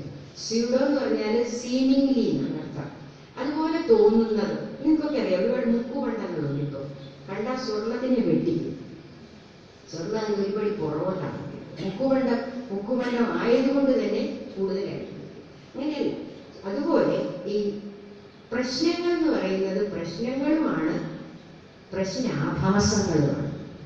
സംസ്കൃതത്തിൽ ആഭാസം എന്ന വാക്കിന്റെ അർത്ഥം ഈശ്വത് ഭാസത്തെ ഇനി ആഭാസം. അതുപോലെ തോന്നിക്കുന്നതാണ്. വിരോധമുണ്ടെന്ന് തോന്നിച്ചാൽ വിരോധാഭാസം, ശൃംഗാരം അല്ലാതെ കാണിച്ചാൽ ശൃംഗാരം. എനിക്ക് എൻ്റെ അടുക്കൽ ബസ്സിൽ ഒരു 12 വയസ്സോ 18 വയസ്സുള്ള ഒരു കുഞ്ഞ് വന്നിരുന്നു കഴിഞ്ഞാൽ ഞാൻ 80 വയസ്സായ ഞാൻ ആ കുഞ്ഞെൻ്റെ അടുക്കലിരിക്കുന്നു, അത് ആണുങ്ങളുടെ സീറ്റിൽ പോയിരിക്കണമെന്ന് പറയുന്നത് ശൃംഗാരാഭാസമാണ്. എൻ്റെ പേരക്കുട്ടിയുടെ പരുവത്തിൽ ഒരു കുഞ്ഞിനെ മടിയിലെടുത്ത് വെക്കാൻ ഉള്ള വയസ്സിൽ ഒരാൾ കാണിക്കുന്നത് ശൃംഗാരമല്ല, ശൃംഗാരാഭാസമാണ്. അങ്ങനെ ഒത്തിരി കാര്യങ്ങളുണ്ട് ഈ ആഭാസം പോലെ തോന്നുന്നത്. അപ്പൊ പ്രശ്നം എന്ന് പറയുന്നത് നിങ്ങൾക്കൊക്കെയുള്ള, നിങ്ങൾ ഒരു ദിവസം ഈ അധ്യാപക വിദ്യാർത്ഥികൾ ചെയ്യേണ്ടതാണ്. എന്താണ് ഈ പഠനം എന്ന് പറയുന്നത്? നിങ്ങൾ പഠിക്കുമ്പോൾ നിങ്ങൾക്ക് അറിയാവുന്ന കാര്യമാണ്. പലതരം പ്രശ്നങ്ങളുമായിട്ട് ബന്ധപ്പെട്ടാണ് പ്രോബ്ലം സോൾവിങ് എന്ന് പറയുന്നത്. അത് ഓരോരുത്തരും പരിഹരിക്കുന്നത് എങ്ങനെയാണെന്നുള്ളത് അവരവരുടെ സഞ്ചിത സംസ്കാരത്തെ ആശ്രയിച്ചു. നിങ്ങളുടെ ഭാഷ അതിനെ ആശ്രയിച്ചാണ്. നിങ്ങളുടെ സംഭാഷണത്തിലൂടെ, നിങ്ങളുടെ വികാരങ്ങളിലൂടെയും കാണിക്കുന്നതൊക്കെ അതുപോലെ. ഒരു സ്വാഭാവികമായിട്ടൊരു കുഞ്ഞിന് അതിന്റെ മുത്തശ്ശിയെ ഓടിച്ചെന്ന് കെട്ടിപ്പിടിക്കണമെന്ന് തോന്നുന്നത് സംസ്കാരത്തിന്റെ ഭാഗമാണ്. അങ്ങനെ ചെന്ന് കെട്ടിപ്പിടിക്കുമ്പോൾ എൻ്റെ ഒരു കൂട്ടുകാരി എൻ്റെ മകളുടെ കുഞ്ഞു ചെന്ന് പോച്ചെ പോച്ചെ എന്ന് പറഞ്ഞാൽ എന്നെ ഓടിക്കും. അപ്പൊ ഞാൻ ചോദിക്കും, എൻ്റെ ദൈവമേ, ആ കൊച്ചു കുഞ്ഞ് വന്ന് സ്നേഹത്തോടെ തൻ്റെ അടുത്ത് ഇങ്ങനെ പിടിക്കും. എനിക്ക് ഈ കൊച്ചു പിള്ളേരൊന്നും തൊടുന്ന ഇഷ്ടമേ അല്ല. കൊച്ചു പിള്ളേർ തൊടുന്ന ഇഷ്ടമല്ലെന്ന് പറയുന്നത് വാത്സല്യാഭാസമാണ്, വാത്സല്യമല്ല. ഏത് കുഞ്ഞാകട്ടെ, ഒരു കുഞ്ഞ് വന്ന് തൊട്ടാൽ ആ കുഞ്ഞിന്റെ സ്പർശനം ഒരു ഭാഗ്യമെന്ന് വിചാരിക്കുന്നവരാണ് യഥാർത്ഥത്തിലുള്ള വാത്സല്യമുള്ള ആൾ. ഇതൊക്കെ ഞാൻ നിങ്ങളോട് പറഞ്ഞത്, ഇത് നിങ്ങൾക്ക് പുസ്തകങ്ങളിൽ നിന്ന് കിട്ടില്ല. അതുകൊണ്ട് നിങ്ങൾക്കൊക്കെ ഇപ്പം അറിയാം, ഇന്റർനെറ്റിൽ നിന്നും പുസ്തകത്തിൽ നിന്നും എന്തൊക്കെ കിട്ടുമോ അതൊക്കെ നിങ്ങൾക്ക് കിട്ടും. പക്ഷെ മനുഷ്യപ്പറ്റുള്ള, മനുഷ്യന്റെ ചൂരും, ഓർമ്മിസ്ഥാനം എനിക്ക് ഇഷ്ടമുള്ളൊരു പദമാണ്. മനുഷ്യന്റെ ചൂരും ചുണയും ഉള്ള കാര്യങ്ങൾ മനുഷ്യർ തന്നെ അനുഭവിച്ചത് പറഞ്ഞാലേ മനസ്സിലാവും. ഇപ്പൊ ചെറിയ കുട്ടികളായിരുന്നപ്പോൾ നിങ്ങൾ ഓർക്കുന്നില്ലേ, ഒരു നെല്ലിക്ക 3 പേരൊക്കെ കഴിച്ചു പിടിച്ച് തന്നിട്ടില്ലേ? സ്നേഹം അതിന്റെ പുറകിലിരിക്കുന്നു. ഇപ്പോഴാണെങ്കിൽ ഒരു അമ്മ പറയും, ഒരു കാരണവശാലും ഒരു കൊച്ചു കടിച്ചത് മറ്റൊരു കൊച്ചു കഴിക്കരുത്. നീ ആ പെണ്ണ് കടിച്ചതിന്റെ ബാക്കി തിന്നോ? അത്ഭുതം തോന്നും. ഞാൻ മറ്റൂർക്കാവ് സ്കൂളിലുണ്ടായിരുന്നപ്പോൾ ഒരു ദിവസം ഒരു ഉച്ചയ്ക്ക് ഞാൻ പറയും, ഞങ്ങൾക്കൊക്കെ എഴുതാനൊക്കെ വളരെ മോശം സ്പെല്ലിംഗ് എന്നാണ്. സുരേഷ് എന്ന പയ്യൻ എഴുതുന്നത് സുരോഷ് എന്നാണ്. അങ്ങനെ ഭയം സമം പേടി എന്ന് ഞാൻ പറയുമ്പോൾ കോടി എഴുതുന്ന പിള്ളേരായിരുന്നു അവിടെ. ഞാൻ പറഞ്ഞു, ഞാൻ നിങ്ങളെ അക്ഷരം എങ്ങനെയാണ് എഴുതേണ്ടതെന്ന്, ഈ അകാരം വികാരം ഒകാരങ്ങളൊക്കെ എങ്ങനെ ചേർക്കണമെന്ന് പഠിപ്പിക്കാം. നിങ്ങളൊക്കെ പോയി ചോറുണ്ടിട്ട് വേഗം വരണം എന്ന് പറഞ്ഞു. അപ്പോൾ അതിനകത്ത് ഒരു കൊച്ചു കൊച്ചൻ പറഞ്ഞു, ചോറുണ്ട് കേട്ടോ. ഉച്ചയ്ക്ക് നിങ്ങൾ ചോറുണ്ടിട്ട് ഉച്ചയ്ക്ക് ആരുണ്ടത് ടീച്ചർ? ഞാനോ വല്ലാതായി പോയി. ഒരാരും ഉച്ചയ്ക്ക് ചോറുണ്ടെന്നവരല്ല. അപ്പൊ അവൻ എൻ്റെ അടുത്ത് പറഞ്ഞു, അന്തിക്കടയിൽ പോയി എൻ്റെ അമ്മ അരി സാധനങ്ങളൊക്കെ വാങ്ങിച്ചിട്ട് രാത്രിയാണ് നമ്മളൊക്കെ ഉണ്ടെന്നത്. അപ്പൊ ഞാൻ ഉച്ചയ്ക്ക് നിങ്ങൾ എന്താ കഴിക്കുന്നത്? ഞാൻ നമ്മൾ ആ വെളിയിലത്തെ കടയിലോട്ട് പോയിട്ട് എല്ലാവരും ഈ 2 നെല്ലിക്ക വാങ്ങിച്ചു തരുന്ന വെള്ളം കുടിച്ചിരുന്നു. സത്യമായിട്ട് എൻ്റെ കണ്ണ് മറന്നുപോയി. ഇത് ഞാൻ പറഞ്ഞു, ഞാനും പെട്ടെന്ന് വരാമെന്ന് പറഞ്ഞു. അപ്പൊ അതിൽ അവർ വാങ്ങിച്ചുകൊണ്ടുവന്നേ ഒരു നെല്ലിക്ക എനിക്ക് തന്നു വീട്ടിൽ. ഞാൻ നോക്കിയപ്പോൾ അതിനകത്ത് എല്ലാം കടിച്ചു നോക്കിയതിൻ്റെ പാട്. ഞാൻ ചോദിച്ചോളൂ, ഞാനിത് കഴിച്ചു. ഓണസ്റ്റിയാണ്. ആ കഴിച്ചു. ഞാൻ ചോദിക്കും, എനിക്ക് തരാനുള്ള നെല്ലിക്ക താൻ കഴിച്ചു. ടീച്ചർ അതിന് ഇനിപ്പുണ്ടോ എന്ന് നോക്കിയത്. ഞാനത് ഒന്നും തുടക്കിയ പോലും ചെയ്യാതെ ഞാനത് കടിച്ചു തിന്നു. അവന്റെ ഇനിപ്പ് മുഴുവൻ കൂടെ, അവന്റെ അനുഭവം അതാണ്. ഒരു സാധനത്തിൽ ഇങ്ങനെയല്ലേ ശബരി ചെയ്തത്? ശ്രീരാമിന് കൊടുക്കാനുള്ളത് നല്ലതാണോ എന്നറിയാൻ ശബരി കടിച്ചു നോക്കിയിട്ടാണ് കൊടുത്തത്. അവരുടെ വംശം തീർന്നിട്ടില്ല. അപ്പൊ എന്തും നമ്മളത് സ്നേഹം കൊണ്ട് പൊന്നു കഴിയും പറയാം. അവൻ എന്നോടുള്ള ഇഷ്ടം കൊണ്ട് എനിക്ക് പിഞ്ച് തരാതിരിക്കുന്നതിന് അവൻ കടിച്ചു നോക്കിയതാണ്. ഞാൻ അതിനെപ്പറ്റി ഒരു സുഭാഷിതം പറഞ്ഞപ്പോൾ ഞാൻ പറഞ്ഞു, ശങ്കരാചാര്യയായിരുന്നെങ്കിൽ ഞാനിപ്പോ ശരിക്കും കനകധാരാ സ്തവം എഴുതേണ്ടത്. ഒരു നെല്ലിക്ക ഒരു പാവ അമ്മ കൊടുത്തപ്പോഴാണ് കനകധാരാ സ്തവം എഴുതിയിട്ട് സ്വർണം കൊണ്ടുള്ള നെല്ലിക്ക പൊഴിച്ചു എന്നാണ്. അത് ലെജൻഡ് ആവട്ടെ, എന്താവട്ടെ, മിത്താവട്ടെ, എന്തും ആവട്ടെ, പക്ഷെ ഇതുണ്ടാവും. അതുകൊണ്ടാണ് പറഞ്ഞിരിക്കുന്നത്, ഇലയുമാം വിഭവുമാം കുസുമവുമാം അവലുമാം മലരുമാം യഥാശക്തി. നമുക്ക് ഓരോരുത്തർക്കും അവരവരുടെ ശക്തിക്കനുസരിച്ച് സ്നേഹത്തോടുകൂടി എന്തെങ്കിലും ചെയ്യാൻ കഴിയണം. അപ്പൊ ഈ അനുഭവങ്ങളൊക്കെ എന്നോട് പറഞ്ഞിട്ടുള്ളത്, മനുഷ്യർ വാസ്തവത്തിൽ basically human beings are good. ആരും ചീത്തയല്ല, ആരും അന്യരല്ല, ആരും വൃത്തികെട്ടവരല്ല. പിന്നെ ഇങ്ങനെ ആകുന്നത് എന്തുകൊണ്ടാണെന്ന് വെച്ചാൽ നിങ്ങൾ പഠിക്കും, നമ്മുടെ വളർന്നു വരുന്ന പരിസ്ഥിതികൾ, പരിതസ്ഥിതികൾ ഒക്കെ കൊണ്ടാണ്. അപ്പൊ എന്തിനു പേരിലും യൂത്ത് ഫെസ്റ്റിവലിന് വരെ ജഡ്ജി അല്ലേ പറയേണ്ടത് ആരാണ് നന്നായിട്ട് ഭരതനാട്യം കളിച്ചത്? കോടതി പോവുക, ഒന്ന് പറഞ്ഞിട്ടുണ്ട്. ഞങ്ങളൊന്നും പഠിക്കുമ്പോൾ അങ്ങനെ ഒരു ഏർപ്പാടേ ഇല്ല. സാറ് പറയും, കുറെ പേരെ വിളിച്ച് പറയും, പിന്നെ ഇങ്ങനെ ഐറ്റം ഉണ്ട്, എല്ലാവരും ചെയ്യാനെന്ന് പറയും. മത്സരത്തിന്റെ തീക്ഷ്ണതയില്ല, അവശ്യ മത്സരം മാത്രമേ ഉള്ളൂ. ഇപ്പൊ 3ാം സമ്മാനം കിട്ടിയ ഒരു കുട്ടി നശിച്ചൊന്നും പോകുന്നില്ല. 5ാം സമ്മാനം കിട്ടിയ കുട്ടിയും ഇല്ലാതെയാകില്ല. പക്ഷെ അതിന് മെഡിസിന് പോകാനുള്ള ഗ്രേസ് മാർക്കൊന്നുമില്ല. അത്ര കഴിവനുസരിച്ച്. പിന്നെ ഞാൻ ഇവിടെ ഡാൻസ് ചെയ്തത് ഞാൻ കണ്ടു, തട്ടിക്കൂട്ടിയ ഡാൻസ് ആണെന്ന് എനിക്ക് മനസ്സിലായി. അതിൽ ഒരു കൊച്ചാണെങ്കിലല്ലോ ഓരോ സമയം അവൾ തെറ്റിക്കുമ്പോഴും അവളുടെ നുണക്കുഴി കാണിച്ച് അവൾ ചിരിച്ചുകൊണ്ട് അത് എന്നെ കൊണ്ട് ഇത്രയൊക്കെ പറ്റത്തുള്ളൂ, എന്നെ ചിരിച്ച് കളഞ്ഞേക്കാം. It is good, it is very resourceful. Dance അറിയാവുന്ന കുട്ടികൾ ഡാൻസ് ചെയ്താൽ എനിക്ക് മനസ്സിലാകും ഞാൻ ഡാൻസ് പഠിച്ചിട്ടുള്ളതാണ്. മനസ്സിലാവും. ഡാൻസ് തട്ടിക്കൂട്ടി കഴിഞ്ഞ് കളിക്കുമ്പം അവരൊരു പ്രത്യേക സിസ്റ്റർഹുഡ് കൊണ്ടാണ് എങ്ങനെ സംഗതി കൊണ്ട് വായോ പഠിപ്പിക്കാമെന്ന് പറഞ്ഞ് തട്ടിക്കൂട്ടി കൊണ്ടുവന്ന 2-3 പേർക്ക് അതിനകത്തുണ്ടായ ഒരു ലജ്ജ. എന്നാലും ഇത് സ്നേഹത്തോടുകൂടി അറിയാവുന്നവരുടെ കൂടെ നിന്ന് കളിക്കുന്നു, മണ്ടത്തരം കാണിക്കുന്നു, ചിരിക്കുന്നു. This is how we live. ഇത്രേ ഉള്ളൂ. ഇതിനപ്പുറം ഒന്നുമില്ല. ഇതിനപ്പുറം വാസ്തവമൊന്നുമില്ല. ഇപ്പൊ കണ്ടക്ടർമാരുടെയൊക്കെ ഞാൻ കണ്ടിട്ടുണ്ട്. ഞാൻ ബസ്സിലൊക്കെ പോകുന്ന സമയത്ത് ചിലപ്പോൾ മോഡൽ സ്കൂളിന്റെ തൊട്ടു മുമ്പിലല്ലാതെ പോലീസ് ട്രെയിനിങ് കോളേജിന്റെ മുമ്പിൽ കൊണ്ട് ഇറങ്ങും. അപ്പൊ ഞാൻ ഒരു ദിവസം മോഡൽ സ്കൂളിലെ കൊച്ചുണ്ടകളൊക്കെ ഇറങ്ങിപ്പോകാനായിട്ട് ഞാൻ വെയിറ്റ് ചെയ്തപ്പോഴത്തേക്കും ഡബിൾ ബെൽ അടിച്ച് വിട്ടു. പിള്ളേരിറങ്ങി. അപ്പൊ ഞാൻ പറയൂ ഞാൻ ഇറങ്ങിയില്ല എന്ന് പറഞ്ഞു. അതുകൊണ്ട് ഒരു കൊച്ചി ഇറക്കാൻ വരും 10-25 വയസ്സുള്ള ഒരു കണ്ടക്ടറിനോട് ചോദിച്ചു എന്നെ അതിന് ഞാൻ എടുത്തിറക്കണം. അപ്പൊ ഞാൻ ചിരിച്ചോട്ട് പറഞ്ഞു, ഈ വയസ്സിനിടയ്ക്ക് നിന്നെ പോലെ ഒരു സുന്ദരൻ എന്നെ എടുത്തിറക്കിയിട്ടില്ല, ഒന്ന് എടുത്തിറക്കാവൂ. അപ്പൊ അവനുണ്ടല്ലോ ശരിക്കും ഡാഷ് പോയ അണ്ണാനെ എന്നിട്ട് എന്റെ മുഖത്ത് സൂക്ഷിച്ചിട്ട് ഇറങ്ങണം ഇറങ്ങണം ഇറങ്ങണം ആദ്യം പറഞ്ഞാൽ മതി. അവന്റെ അമ്മൂമ്മയുടെ പരിപാടി എന്നോട് അവൻ ചോദിച്ചാണ് എടുത്തിറക്കണം. സത്യത്തിൽ നല്ല ഭാഗ്യം എന്നെ വിചാരിച്ച് this is how you solve your problem. ചിരിക്കേണ്ടവരോട് ചിരിക്കണം. അത് ശരിയാണ്. നിങ്ങൾ വായിച്ചിട്ടുണ്ടോ എനിക്കറിയാമല്ലോ, മാർത്താണ്ഡവർമ്മയില് സുഭദ്ര എന്നൊരു ക്യാരക്ടർ. ഞാൻ റിസർച്ച് ചെയ്തത് സിവിയാണ്. സുഭദ്രയെ പറ്റി സി.വി. രാമപിള്ള പറഞ്ഞിരിക്കുന്നത് എന്താണ്, എല്ലാ പുരുഷന്മാരെയും സുഭദ്രയുമായി പരിചയപ്പെട്ട മാർത്താണ്ഡവർമ്മ രാജാവടക്കമുണ്ട് എല്ലാവരെയും ഒരു പ്രത്യേക തരത്തിൽ സുഭദ്ര വശത്താക്കിയിരുന്നു. പക്ഷെ ആരുമായിട്ട് സുഭദ്രയ്ക്ക് യാതൊരു അനാവശ്യ ബന്ധവുമില്ല. എല്ലാവരെയും വട്ട് കളിപ്പിച്ചുകൊണ്ട് അവരെ കിറുക്ക് പിടിപ്പിച്ചുകൊണ്ട് സുഭദ്ര. അങ്ങനെ കിറുക്ക് പിടിപ്പിക്കണമെന്നുള്ള അർത്ഥം നിങ്ങൾ എടുക്കരുത്. പക്ഷേ സ്ത്രീകൾക്ക് ആവശ്യം വേണ്ട ഒരുപാട് അധ്യാപകരാകാൻ പോകുന്ന സ്ത്രീകൾക്ക് അറിഞ്ഞിരിക്കേണ്ട കാര്യമുണ്ട്. ഹെഡ് മിസ്ട്രസിനോട് നിങ്ങൾ പെരുമാറുന്ന ഒരുപോലെ അതുപോലെ ആയിരിക്കില്ല സഹപ്രവർത്തകരോട് പെരുമാറുന്നത്. എന്നുവെച്ചാൽ according to the capacity you should learn how to solve problems. അപ്പൊ നിങ്ങൾക്കൊക്കെ അറിയാവുന്ന ഒരുപാട് ജീവിത പ്രശ്നങ്ങളെയാണ് നമ്മൾ പഠന സന്ദർഭങ്ങളായിട്ട് ഉപയോഗിക്കുന്നത്. അതില്ലാത്തതാണ് എന്നോട് ചോദിച്ചാൽ ഒരു പക്ഷേ നിങ്ങളിൽ പലർക്കും ഒരു മൈനസ് പോയിന്റ്, നിങ്ങളല്ല ഇപ്പോഴത്തെ BEd കുട്ടികൾക്ക് ഒരു മൈനസ് പോയിന്റ് ആയിട്ട് എനിക്ക് തോന്നുന്നു. എൻ്റെ ഒരു ക്ലാസ്സിൽ ഒരു കുട്ടി BEdന് ക്ലാസ് എടുത്തപ്പോൾ അമ്മയുടെ പാഠം ബാലാമണിയമ്മയുടെ പഠിപ്പിക്കാനായിട്ട് പ്രീവിയസ് നോളജ് ടെസ്റ്റ് ചെയ്യാനായിട്ട് ആ കുട്ടി ചോദിച്ചു. രാവിലെ സ്കൂളിലേക്ക് വരുന്ന സമയം, മോഡൽ സ്കൂളിലെ പിള്ളേരെ പറ്റി ഒരു വാക്ക് പറയണം, BEdകാരെ കൊണ്ട് പൊറുതി മുട്ടിയ കുഞ്ഞുങ്ങളാണ്. അതുകൊണ്ട് ഇങ്ങനെ ഇരിക്കുക, പിടിക്കാനായിട്ടിരിക്കുക. ഒരു നല്ലൊരു സുന്ദരി ടീച്ചറാണ് റജില എന്ന് പറയും. നന്നായി പാടുകയൊക്കെ ചെയ്യും. രജന ചോദിച്ചു, വീട്ടിൽ നിന്ന് സ്കൂളിലേക്ക് വരുമ്പോൾ ആരാ നിങ്ങളെ നന്നായിട്ട് ഒരുക്കി വിടുന്നത്? ഉടനെ ആദ്യത്തെ കൊച്ചക്കൈ നീട്ടി അച്ഛൻ. അപ്പൊ രജില ഒന്ന് ചമ്മി. അത് കഴിഞ്ഞു അടുക്കളയിൽ നിന്ന് സാധനമൊക്കെ കഴിക്കാനുള്ളതൊക്കെ ഉണ്ടാക്കി തരുന്ന ആരാ? ചേച്ചി. അപ്പോഴത്തേക്കും രജില എന്റെ മുഖത്ത് നോക്കുന്നു. ക്ലാസ് എടുക്കുക, ക്ലാസ് എടുക്കുക.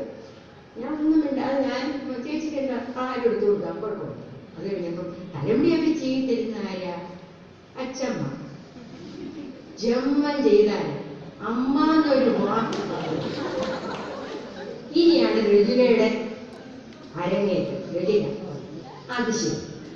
രജിലയ്ക്ക് അപ്പോൾ ഒരു തന്റേടം. അത് ശരി. കുളിപ്പിക്കാൻ ആളുണ്ട്, തലമുടി ചെയ്ത് തരാൻ ആളുണ്ട്, വെച്ച് വിളമ്പാൻ ആളുണ്ട്, ബസ് സ്റ്റോപ്പിൽ കൊണ്ടുവിടാൻ. ഇതിനിടയിലെല്ലാം ഈ കാര്യങ്ങളെല്ലാം ചെയ്തുകൊണ്ട് അമ്മ എന്ന് പറഞ്ഞൊരു പെണ്ണും പിള്ളേ അവിടെ ഉണ്ടായത്. അപ്പൊ പിള്ളേർക്ക് പിടികിട്ടി അമ്മ കാരണം വരാനാണ് ഇവരുടെ ശ്രമം എന്ന് മനസ്സിലായി. ഞാൻ അവരെ പറ്റി പഠിപ്പിക്കാൻ പോകും. ഞാൻ ഒരിക്കലും ആ കുട്ടിയെ മറക്കില്ല. എന്താണെന്നറിയാമോ, ഈ വിഷമം വരുമ്പോൾ അതാണ്. ഇപ്പൊ എന്റെ ഭാര്യയ്ക്ക് ഒരു കുരങ്ങന്റെ മുതലയുടെ കഥയിൽ മുതലൻ എന്ന് പറയുകയാണ്, എന്റെ ഭാര്യയ്ക്ക് വലിയൊരു ആഗ്രഹം, ഈ അത്തിപ്പഴത്തിന് ഇത്രയും സ്വാദുണ്ടെങ്കിൽ അത് തിന്നുന്ന കുരങ്ങന്റെ കരളിൽ എന്തൊരു സ്വാദായിരുന്നു, ഒന്ന് കൂട്ടിക്കൊണ്ടുപോകാൻ പറഞ്ഞു. അപ്പൊ ആ പാവം മുതല വന്ന് പറഞ്ഞു, എന്റെ ഭാര്യയ്ക്ക് കേട്ടോ നിന്നെ കാണുന്ന വലിയ കൊതി. ചില ഭാര്യമാർക്ക് അങ്ങനെ തോന്നും, അതുകൊണ്ട് വിളിച്ചുകൊണ്ട് പോകാൻ വന്നതാണ് പറഞ്ഞു. ഞാനിങ്ങനെ വെള്ളത്തിൽ കൂടെ വരുമെന്നായി കുരങ്ങൻ. പ്രശ്നം പരിഹരിച്ചു. എന്റെ പുറത്തിരുന്നു, ഞാനിങ്ങനെ കൊണ്ടുപോകുന്നു. പെട്ടെന്ന് കുരങ്ങൻ കാര്യം മനസ്സിലായി. നമ്മളിലേക്ക് വരാൻ തുടങ്ങുന്ന വാനരനാണല്ലോ. അവൻ പറഞ്ഞു, അയ്യോ എനിക്ക് ആകെ ഒരു കരളേ ഉള്ളൂ, പക്ഷെ എൻ്റെ ഭാര്യ എപ്പോഴും പാടുന്നൊരു പാട്ടുണ്ട്, ഇരുമയ്യാണെങ്കിലും നമ്മൾ ഒറ്റ കരളല്ലേ, നീ എൻ്റെ ജീവനല്ലേ. അപ്പൊ അവളോടുകൂടെ ചോദിച്ചു വരാമെന്ന് ഒറ്റപ്പോ. ഇങ്ങനൊരു കഥയില്ല, ശ്രീദേവി ഉണ്ടാക്കിയതാണ്. നേരത്തെയുള്ള കഥയിൽ ഇങ്ങനെയില്ല. സോ ഡീവിയേറ്റ്, നിങ്ങൾ പഠിക്കുന്ന കാര്യങ്ങളിൽ നിന്ന് മീനിങ് ആയിട്ടുള്ള ഡീവിയേഷനുകളാണ് നിങ്ങൾ വിളിക്കുന്ന ഇന്നോവേഷൻസ്. പുതിയ കാര്യങ്ങൾ പഠിപ്പിക്കാൻ പറ്റും. അത് രജനിക്ക് സാധിക്കും, നാരായണപിള്ളയ്ക്ക് സാധിക്കും. വേറൊരു മിടുക്കൻ മലയങ്കീഴ് സ്കൂളിൽ ചെയ്ത പറയാതെ അറിയാം. അയാൾക്ക് പാടാൻ ഒഴിച്ച് ബാക്കി എല്ലാത്തിനും അറിയാം. കവിത ചൊല്ലാൻ അറിയാൻ. ഇപ്പൊ ഞാനിങ്ങനെ ജനലിൻ്റെ അവിടെ നിൽക്കുക, അയാളുടെ ക്ലാസ് കണ്ട് മാർക്കിടാനായിട്ട്. പിന്നെ അയാൾ കുട്ടികളോട് ചോദിക്കാം, പിള്ളേരെ നിങ്ങൾ എൻ്റെ ടീച്ചറിനെ കണ്ടിട്ടുണ്ടോ? അപ്പൊ മലയങ്കീഴ് സ്കൂളിലെ ആൺപിള്ളേർ പറഞ്ഞു, ഇല്ല. വെറുതെ ആ ജനലിൻ്റെ അവിടെ നിൽക്കുന്നില്ലേ, അത് എൻ്റെ ടീച്ചർ, നമുക്ക് ടീച്ചറിനെ അകത്തോട്ട് വിളിക്കാം വിളിച്ചു. വലിയ കാര്യം മനസ്സിലായി എന്താണെന്നുള്ളത്. വിളിച്ചു. ഞാൻ കസേരയിലിരുത്തി. എന്നിട്ട് അയാൾ പറയാം, ടീച്ചറിന് കഥകളിപ്പതൊക്കെ നന്നായിട്ട് ചൊല്ലാനുണ്ട്. നമുക്ക് ഇന്ന് എടുക്കേണ്ട കഥകളിപ്പതം ടീച്ചർ ചൊല്ലിയാൽ എങ്ങനെ ഇരിക്കും? എന്നെ ടീച്ചിങ്ങിലാക്കി. അപ്പൊ ഞാൻ നോക്കിക്കൊണ്ടല്ലോ, സോണീറ്റിനെ പറ്റിയുടെ വാണി ഞാൻ ചൊല്ലണം. എനിക്ക് ചൊല്ലാന്നുള്ള ഇടത്തൊക്കെയാണ് ചൊല്ലിയുള്ള നേരിട്ടറിയാം. ഞാൻ ക്ലാസ്സിൽ ചൊല്ലി നേരിട്ട് കേട്ടിട്ടുണ്ട്. അപ്പൊ കുട്ടികളെ ടീച്ചർ ചൊല്ലണം, ടീച്ചർ ചൊല്ലണം, കഥകളി ചൊല്ലണം. ഞങ്ങൾ ശരി ചൊല്ലാന്ന് പറഞ്ഞു. ശരി ചൊല്ലിക്കഴിഞ്ഞ് അയാൾ ശരിയായിട്ട് ഒപ്പിടാൻ വന്നപ്പോൾ ഞാൻ താൻ എന്നെയാണോ കാണിച്ചത്? ടീച്ചർ, ഞാൻ ടീച്ചറിനെ ഒരു ലൈവ് ടീച്ചിങ്ങിനായിട്ട് ഉപയോഗിച്ചു. I have great students. I always have great students. നാരായണപിള്ളയ്ക്ക് കവിത ചൊല്ലാൻ അറിയാവുന്നതുകൊണ്ട് തന്നെ ചൊല്ലുമല്ലേ. വേറൊരാളെ ചൊല്ലാത്തയാണ്. ഇയാൾക്ക് പാലക്കാട് ജോലി കിട്ടിയപ്പോൾ എനിക്ക് എഴുതിയിട്ട് അവസാനം അതിനകത്ത് എഴുതിയിരിക്കുകയാണ്, എന്നെ പരിചയപ്പെടുത്താൻ ഏറ്റവും എളുപ്പം ടീച്ചറിനെ ഞാൻ ജീവനുള്ള ടീച്ചിങ് ഏരിയയായിട്ട് ഉപയോഗിച്ചിട്ടുണ്ട്. അങ്ങനത്തെ കുട്ടികളെ എൻ്റെ ക്ലാസ്സിലുണ്ടായിരുന്നു. So they tell me that there are great teachers. മനസ്സിൽ പഠിപ്പിക്കാൻ ഇഷ്ടമുള്ള ഒരുപാട് മനുഷ്യരുണ്ട്. പക്ഷെ അങ്ങനെ അല്ലാതെ ചുമ്മാതെ അനുകരിച്ച് നിങ്ങളിൽ ചിലര് ഈ BA വിദ്യാർത്ഥികൾ ചീത്തയായി പോകും. ഇപ്പോൾ അറ്റൻഡൻസ് എടുക്കാന്ന് പറഞ്ഞ് ഞാൻ ഒരു ക്ലാസ് എടുക്കുമ്പോൾ please stand, take your numbers എന്ന് പറഞ്ഞാൽ അടുത്ത ക്ലാസ് എടുക്കുമ്പോൾ ഈ ഒരൊറ്റ ഡിവൈസേ ഉള്ളെന്നുള്ള വിചാരത്തിൽ പിന്നെ വരുന്നവരെല്ലാം ചെയ്യുന്നത് എന്താണ്? All stand, take your numbers. നിങ്ങൾ ആലോചിച്ച് നോക്കൂ, ഇങ്ങനെ അല്ലാതെ എനിക്ക് എങ്ങനെ ക്ലാസ് എടുക്കാം? Don't you think there are other ways? So many ways. ഇതല്ല ഒരുപാട് അല്ല ഞാൻ പറഞ്ഞു വന്നത്. സോ വെറുതെ അനുകരിക്കാതെ ഈ TV സീരിയലുകളിലൊക്കെ നമ്മൾ കാണുന്നത് പോലെ അക്കാര്യം പറഞ്ഞാൽ എന്നൊരാൾ നിൽക്കുമ്പോൾ മറ്റേ ആൾ പറഞ്ഞാൽ എന്നൊന്നും കൂടെ അനുകരിക്കുന്നവരല്ല അധ്യാപനം നടത്തുന്നത്. Please make sure you like your job. എൻ്റെ ഈ പണി കണ്ടവൻ്റെ പിള്ളേരെ പഠിപ്പിക്കാനെന്ന് പറഞ്ഞല്ല ഞാൻ വന്നിരിക്കുന്നത്. ഇത് കണ്ടവൻ്റെ പിള്ളേരല്ല, അവരുടെ ജൈവ മാതാക്കളാണ് അച്ഛനമ്മമാരുടെ. പക്ഷെ ഈ കുഞ്ഞുങ്ങൾ നിങ്ങളുടെ ക്ലാസ്സിൽ വന്നു കഴിഞ്ഞാൽ ഒരിക്കലും നിങ്ങൾ മനസ്സാ വാചാ കർമ്മണ അവരെ കണ്ടവരുടെ കുട്ടികളാകരുത്, നിങ്ങളുടെ കുട്ടികളാക്കി മാറ്റണം. നമുക്ക് ഗർഭപ്രസവാദി പീഡയില്ലാതെ ദൈവം തന്നിരിക്കുന്ന കുഞ്ഞുങ്ങളായി കുട്ടികളെല്ലാം അവരെ അതുപോലെ സ്വീകരിച്ച് അങ്ങനെ ഇഷ്ടപ്പെട്ട് ക്ലാസ് എടുത്താൽ നിങ്ങൾക്ക് അത്ഭുതം തോന്നും. 1 മാസം 2 മാസം ആകുമ്പോൾ റോസാപ്പൂക്കൾ കുട്ടികൾ വരും. കൊച്ചു കുട്ടികൾ സ്നേഹം കാണിക്കുന്ന അങ്ങനെയാണ്. വേറൊരു കുട്ടി എന്നോട് ഒരിക്കൽ ചോദിച്ചു, ടീച്ചറെ ഞാൻ ഒരു റിബൺ വരട്ടെ. എന്നിട്ട് ഞാൻ ഈ മുടിയൊക്കെ കിട്ടുമ്പോൾ റിബൺ ഇല്ലാത്തതുകൊണ്ട് അവൾ വിചാരിച്ചു ഭദ്രവാസി റിബൺ ഞാൻ ഒരു റിബൺ ഒരു പിന്നെ ഒരു ബീരിന് കുടിക്കുമ്പോൾ ബീരിന് പിന്നെ ഒരു കുട്ടി എൻ്റെ അടുത്ത് പറഞ്ഞു ചോക്ലേറ്റ് എന്നതല്ലേ. നമുക്ക് കുട്ടികളാണ് ഈ ഒരു ചോക്ലേറ്റിൽ കൂടെ ആ കുഞ്ഞ് അതിൻ്റെ സ്നേഹത്തിൻ്റെ മാധുര്യമാണ്. എന്തുകൊണ്ടാണെന്നറിയാം, അവൾക്ക് ആകെ തരാൻ വെക്കുന്നത് ഇതൊക്കെയാണ്. അതവൾക്ക് അല്ലെങ്കിൽ അവൻ തരും. അപ്പൊ നിങ്ങൾ മേക്ക് ഷുവർ ദാറ്റ് ഈ സ്നേഹത്തിന്റെ പാഠം നിങ്ങൾ കൊച്ചിലെ പഠിച്ചിട്ടുള്ളത് നിങ്ങളോട് പറയുന്നത് എന്താണെന്നറിയാമോ? മേരീസ് ലാമ്പ് എന്ന് പറഞ്ഞ കവിത നിങ്ങൾ പഠിച്ചിട്ടില്ലേ? Mary had a little lamb, its fleece was white as snow. Everywhere that Mary went, the lamb was sure to go.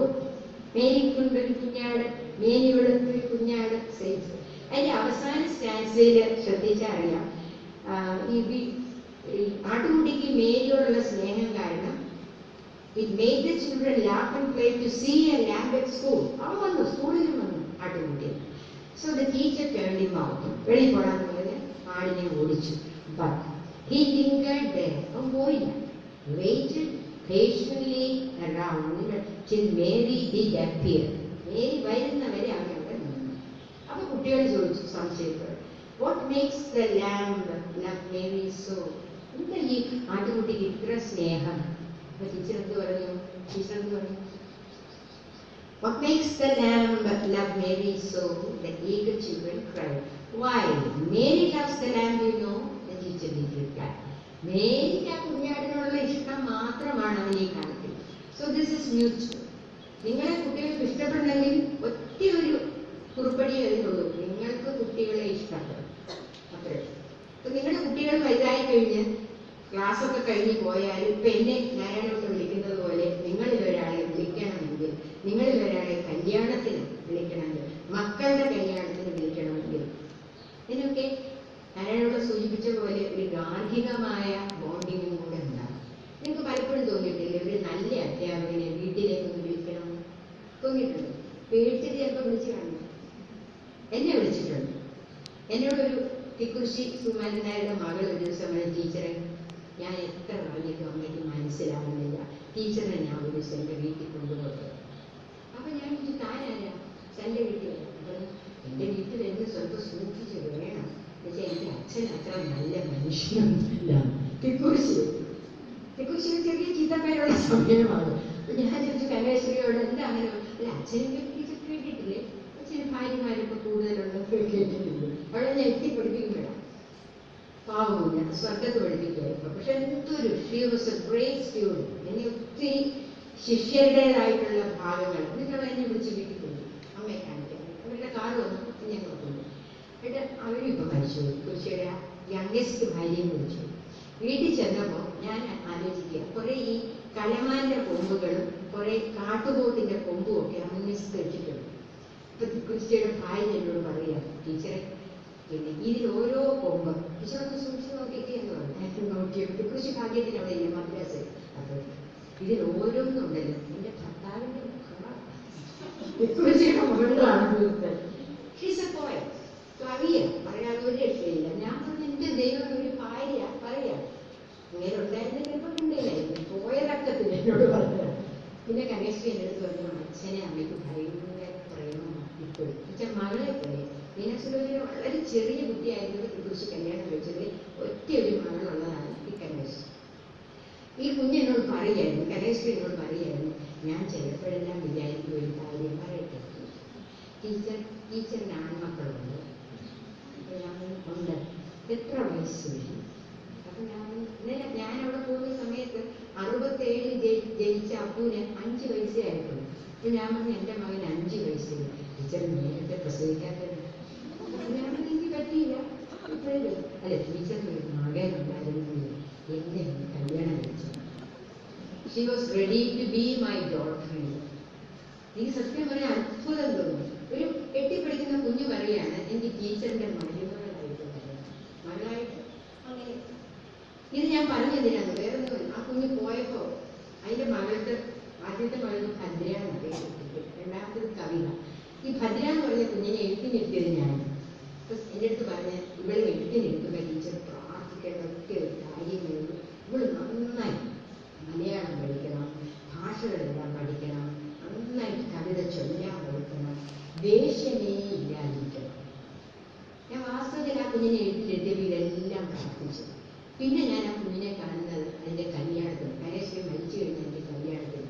അപ്പോൾ ഭദ്ര എന്നോട് പറയുക, ഞാൻ ആ കുഞ്ഞിനെ കാണാൻ അവിടെ എന്നോട് പറയുക, എനിക്കറിയാം ശ്രീയമ്മയുടെ ടീച്ചറല്ലേ, അതായത് എൻ്റെ അമ്മയെ വിളിക്കുന്നത് ശ്രീയമ്മാണ്, ശ്രീകുട്ടി. അപ്പൊ ഞാൻ പറഞ്ഞു അതെ ടീച്ചർ, അമ്മ ഞങ്ങളോട് ടീച്ചറിനെ പറ്റി കുറേ പറഞ്ഞിട്ടുണ്ട്. അപ്പൊ ഞാൻ വിചാരിച്ചു എല്ലാം പറഞ്ഞയാളില്ല. പക്ഷെ അവൾ പറഞ്ഞു തന്നാണ് കുഞ്ഞുങ്ങൾ. ടീച്ചറിന് ഒരു വലിയ മകനുണ്ടായിരുന്നെങ്കിൽ ടീച്ചറിന്റെ മകനെ ഞാൻ കല്യാണം കഴിച്ചിരുന്നു, അതുപോലും അവളോട് പറഞ്ഞിട്ടുണ്ട്. സോ ഞാനിത് സൂചിപ്പിച്ച വേറൊന്നും കൊണ്ടല്ല, വെരി പേഴ്സണൽ അധ്യാപക വിദ്യാർത്ഥി ബന്ധം എന്ന് പറയുന്നത്. വിദ്യാർത്ഥികൾക്ക് എല്ലാവർക്കും ഒപ്പവും നിങ്ങൾ ചോദിക്കും, എല്ലാവർക്കും ഒപ്പം. ഒരധ്യാപകനെ അയക്കില്ല, പല പല മനുഷ്യരെ അവരുടേതായ അധ്യാപന സമ്പ്രദായങ്ങളിലൂടെയും വ്യക്തിത്വത്തിലൂടെയും വിളിച്ചു പറയാൻ നോക്കും. എന്നെ പഠിപ്പിച്ച ഞാനിരുന്ന ക്ലാസ്സിലെ ഒരധ്യാപകനും ഇമ്മോറലല്ല. ഒരുത്തരും ഒന്നാന്തരം മനുഷ്യന്മാരും സ്ത്രീകളുമാണ് എന്നെ പഠിപ്പിച്ചത്. അതുകൊണ്ട് മനുഷ്യവർഗത്തോട് തന്നെ നമുക്കൊരു വിശ്വാസം വരികയും ഇഷ്ടം വരികയും അതനുസരിച്ച് നമ്മൾ എല്ലാവരെയും അസസ് ചെയ്യുന്നു. ചിലപ്പോൾ എൻ്റെ സുഹൃത്തുക്കൾ എന്നോട് പറയും, ശ്രീദേവിക്ക് തെങ്ങിനും കമുകിനും ഒരേ പ്രായത്താണ്. വാസ്തവത്തിൽ എനിക്ക് അതിൻ്റെ അർത്ഥം പിന്നീടാണ് മനസ്സിലായത്. തെങ്ങും കമുകും ഒരേ പ്രായത്തിൽ വേണ്ടതല്ല, അതിൻ്റെ തടി വിശേഷം കൊണ്ടറിയാം. പക്ഷെ എനിക്ക് സാധാരണ എല്ലാ വിദ്യാർത്ഥികളും എനിക്ക് ഏകദേശം ഒരുപോലെ. എനിക്ക് എൻ്റെ കുട്ടികൾക്കും അറിയാം. ഞാനത് പറഞ്ഞിട്ടുണ്ട്, ഞാൻ എഴുതിയിട്ടുണ്ട്, സൂര്യനിൽ എഴുതിയിട്ടുണ്ട്. എൻ്റെ മക്കൾ ഓരോ വർഷം കഴിയുമ്പോൾ എന്നോട് ചോദിക്കും, ഈ വർഷത്തെ ചെങ്കൽ സുധാകരൻ ആരാ, ഈ വർഷത്തെ നാരായണപിള്ള ആരാ, ഈ വർഷത്തെ കാതറിൻ നോക്സ് ആരാ, ഈ വർഷത്തെ രജുല ആരാ. പ്രീവിയസ് ഇയറിൽ ഒരു കുട്ടിയുടെ പേര് ഞാൻ വീട്ടിൽ പറഞ്ഞിട്ടുണ്ടെങ്കിൽ എൻ്റെ കുട്ടികൾക്ക് തോന്നുന്നു ചോദിക്കും. അതുപോലെ എൻ്റെ 2 കുഞ്ഞുങ്ങളെ ഞാൻ ക്ലാസ്സിൽ എടുത്ത് പെരുമാറിയിട്ടുണ്ട്. എന്നെ മേഘാലയത്തിൽ നിന്ന് കഴിഞ്ഞ ദിവസം ബ്രൈറ്റ് എന്ന് പറഞ്ഞ് എൻ്റെ ഒരു സ്റ്റുഡൻറ്റ് വിളിച്ചിട്ട് ആദ്യം എന്നോട് ചോദിച്ചു, ടീച്ചറെ ഗായത്രി എഴുതി. എൻ്റെ മകളുടെ പേര് ഗായത്രി. എന്താണോ, ഞാൻ അവർക്ക് ക്ലാസ്സിൽ ഡിസ്കറി ആയിരുന്നു. ടീച്ചർ ഇല്ലാത്തപ്പോൾ ഞാൻ ഒരു ക്ലാസ് എടുത്തിട്ടുണ്ട്. ഞാൻ എന്തോ കാഷ്വലായിട്ട് ഗായത്രി പറഞ്ഞു. എൻ്റെ മകളെ നമുക്ക് കേട്ടിട്ടുണ്ട്. ഗായത്രിക്ക് 50 വയസ്സായി. പക്ഷെ അവനെന്നോട് ചോദിക്കാൻ, ഗായത്രി ഇപ്പം എന്ത് ചെയ്യുന്നു ടീച്ചർ? മകളോട് പെൻസിൽവേനിയ യൂണിവേഴ്സിറ്റിയിൽ ഞാൻ വിചാരിച്ചു ടീച്ചറിന്റെ മകളെ വലിയ ഇഷ്ടം. ഏതാണ്ട് പാവം വരും. മക്കളെ ഇഷ്ടപ്പെടുക എന്നുള്ളത് നല്ല കാര്യമല്ല. നേരെ തിരിച്ചാൽ ഇപ്പൊ പലരും പറയുന്നു ടീച്ചറിന്റെ മക്കളെയൊക്കെ വലിയ ഇഷ്ടമാണ്. എനിക്ക് കുറ്റം ചെയ്തിട്ടുണ്ട്. എനിക്കെന്റെ കാര്യം മകളെ കഴിഞ്ഞിട്ടേ ഉള്ളൂ. വേറെ വലിയ ഇഷ്ടമാണ്. മകനെയും വലിയ ഇഷ്ടമാണ്, മകളെയും വലിയ ഇഷ്ടം. അതേപോലെ നിങ്ങളുടെ അമ്മമാർക്കൊക്കെ നിങ്ങളെ വലിയ ഇഷ്ടമാണ്. അപ്പൊ ആ സ്നേഹത്തിന്റെ പാഠങ്ങളിൽ കൂടെ വരുമ്പോൾ എങ്ങനെയാണ് നമുക്ക് കുട്ടികളെ അനാവശ്യമായിട്ട് പീഡിപ്പിക്കാൻ സാധിക്കും, ഉപദ്രവിക്കാൻ സാധിക്കും? അത് വേണ്ട. സ്നേഹത്തിന്റെ ഭാഷ എപ്പോഴും ഒരേ വ്യാകരണവും ഒരേ വൃത്തവും ഒരേ അലങ്കാരവും ഉള്ളതാണ്. എന്താണെന്നോ, അത് സത്യം അല്ലാത്തതാണ് ഈ കള്ളത്തരമായിട്ട് പഠിക്കുന്നത്. അപ്പോൾ നല്ല അധ്യാപകരെ തിരിച്ചറിഞ്ഞ് നിങ്ങളുടെ കുട്ടികൾ നിങ്ങളെ വളരെ സ്നേഹിക്കുകയും ജീവിച്ചിരിക്കുന്നിടത്തോളം കാലം നിങ്ങളെ അഭിമാനത്തോടെ ഓർക്കുകയും ചെയ്യുമ്പോഴാണ് നമുക്ക് മനസ്സിലാകുന്നത്. ഒരുപക്ഷെ മരണാനന്തരത്തിൽ പോലും ഓർമ്മിക്കുന്നത് പോലെ എനിക്കിപ്പോഴും നല്ല ഓർമ്മയുണ്ട്. ONV സാറിന്റെ വീട്ടിൽ ഞാൻ സാറിന്റെ ചരമ 13-ാം തീയതി, ഫെബ്രുവരി 13-ാം തീയതി ഞാൻ സാറിന്റെ ഭാര്യയെ കാണാൻ ചെല്ലുമ്പോൾ ആദ്യമായിട്ട് സാറില്ലാത്ത വീട്ടിൽ ഞാൻ ചെല്ലുന്നു. അപ്പം സരോജിനി എന്നോട് പറഞ്ഞു, ശ്രീദേവി, ഞാനൊരു പുസ്തകത്തിൽ എഴുതിയിട്ടുണ്ട് സാറിന്റെ അവതാരികയിലുണ്ടാകും. ശ്രീദേവി ഓരോ പ്രാവശ്യം ഇവിടെ വന്നിട്ട് പോകുമ്പോൾ സാർ എന്നോട് ചിരിച്ചുകൊണ്ട് പോകും. ചെറിയൊരു കിഴക്കിയാണ്, വളരെ വാത്സല്യമാണ്, ഒരു കിഴക്കിയാണ്. പക്ഷെ സരോ അവ പ്രകാശം വരുത്തുന്നത് എന്തൊക്കെയാണ്. സാർ എനിക്ക് എന്നെ അവതാരിക എഴുതി തന്നിട്ടുണ്ട്. ആ പുസ്തകം ഞാൻ നാരായണപിള്ള സാറിന് കൊടുക്കുമ്പോൾ എനിക്കറിയാം.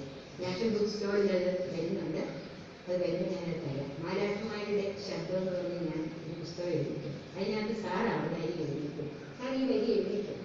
ഒരു അധ്യാപകന് 75 വയസ്സ് കഴിഞ്ഞ ഒരു സ്റ്റുഡന്റിനെ പറ്റി പ്രകാശം വരുത്തുന്ന പെൺകുട്ടിയാണെന്ന് പറയാനുള്ള ആർജവം, സ്നേഹം, ഗുരുത്വം, അത് നേടാൻ കഴിഞ്ഞാലാണ്.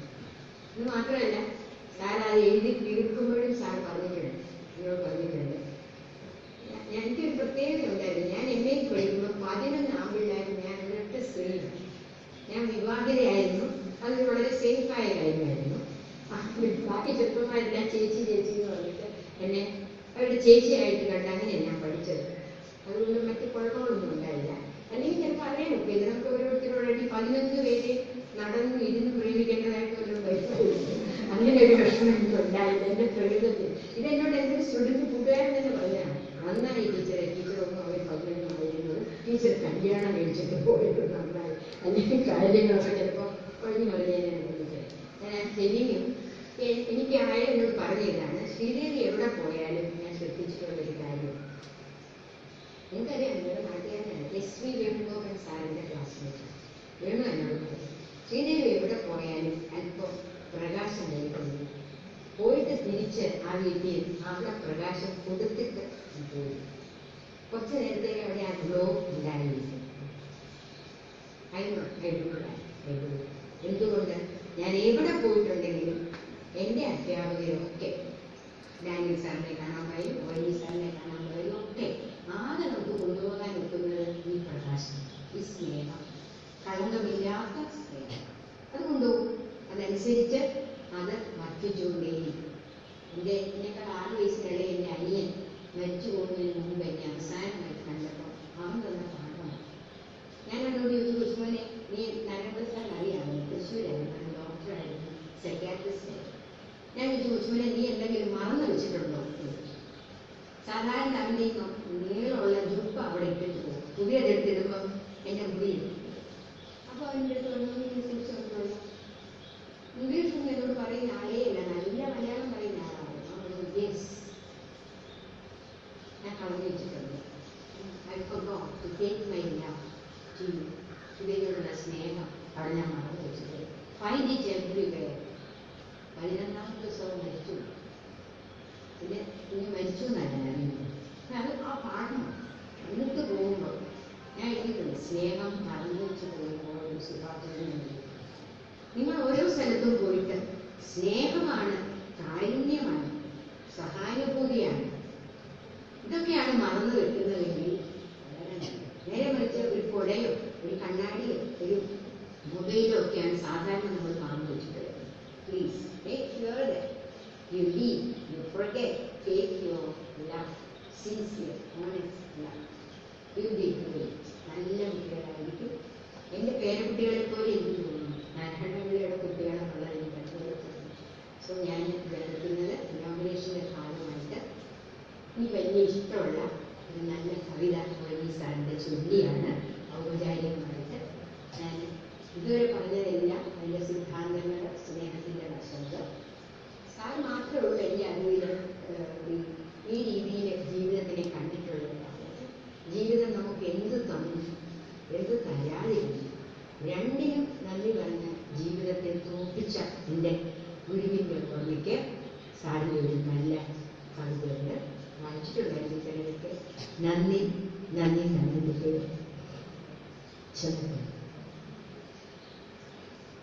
നന്ദി നീ തന്നൊരിളം നീലരാവുകൾക്ക്,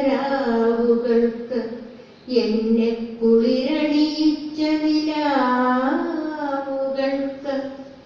എന്നെ ചിരി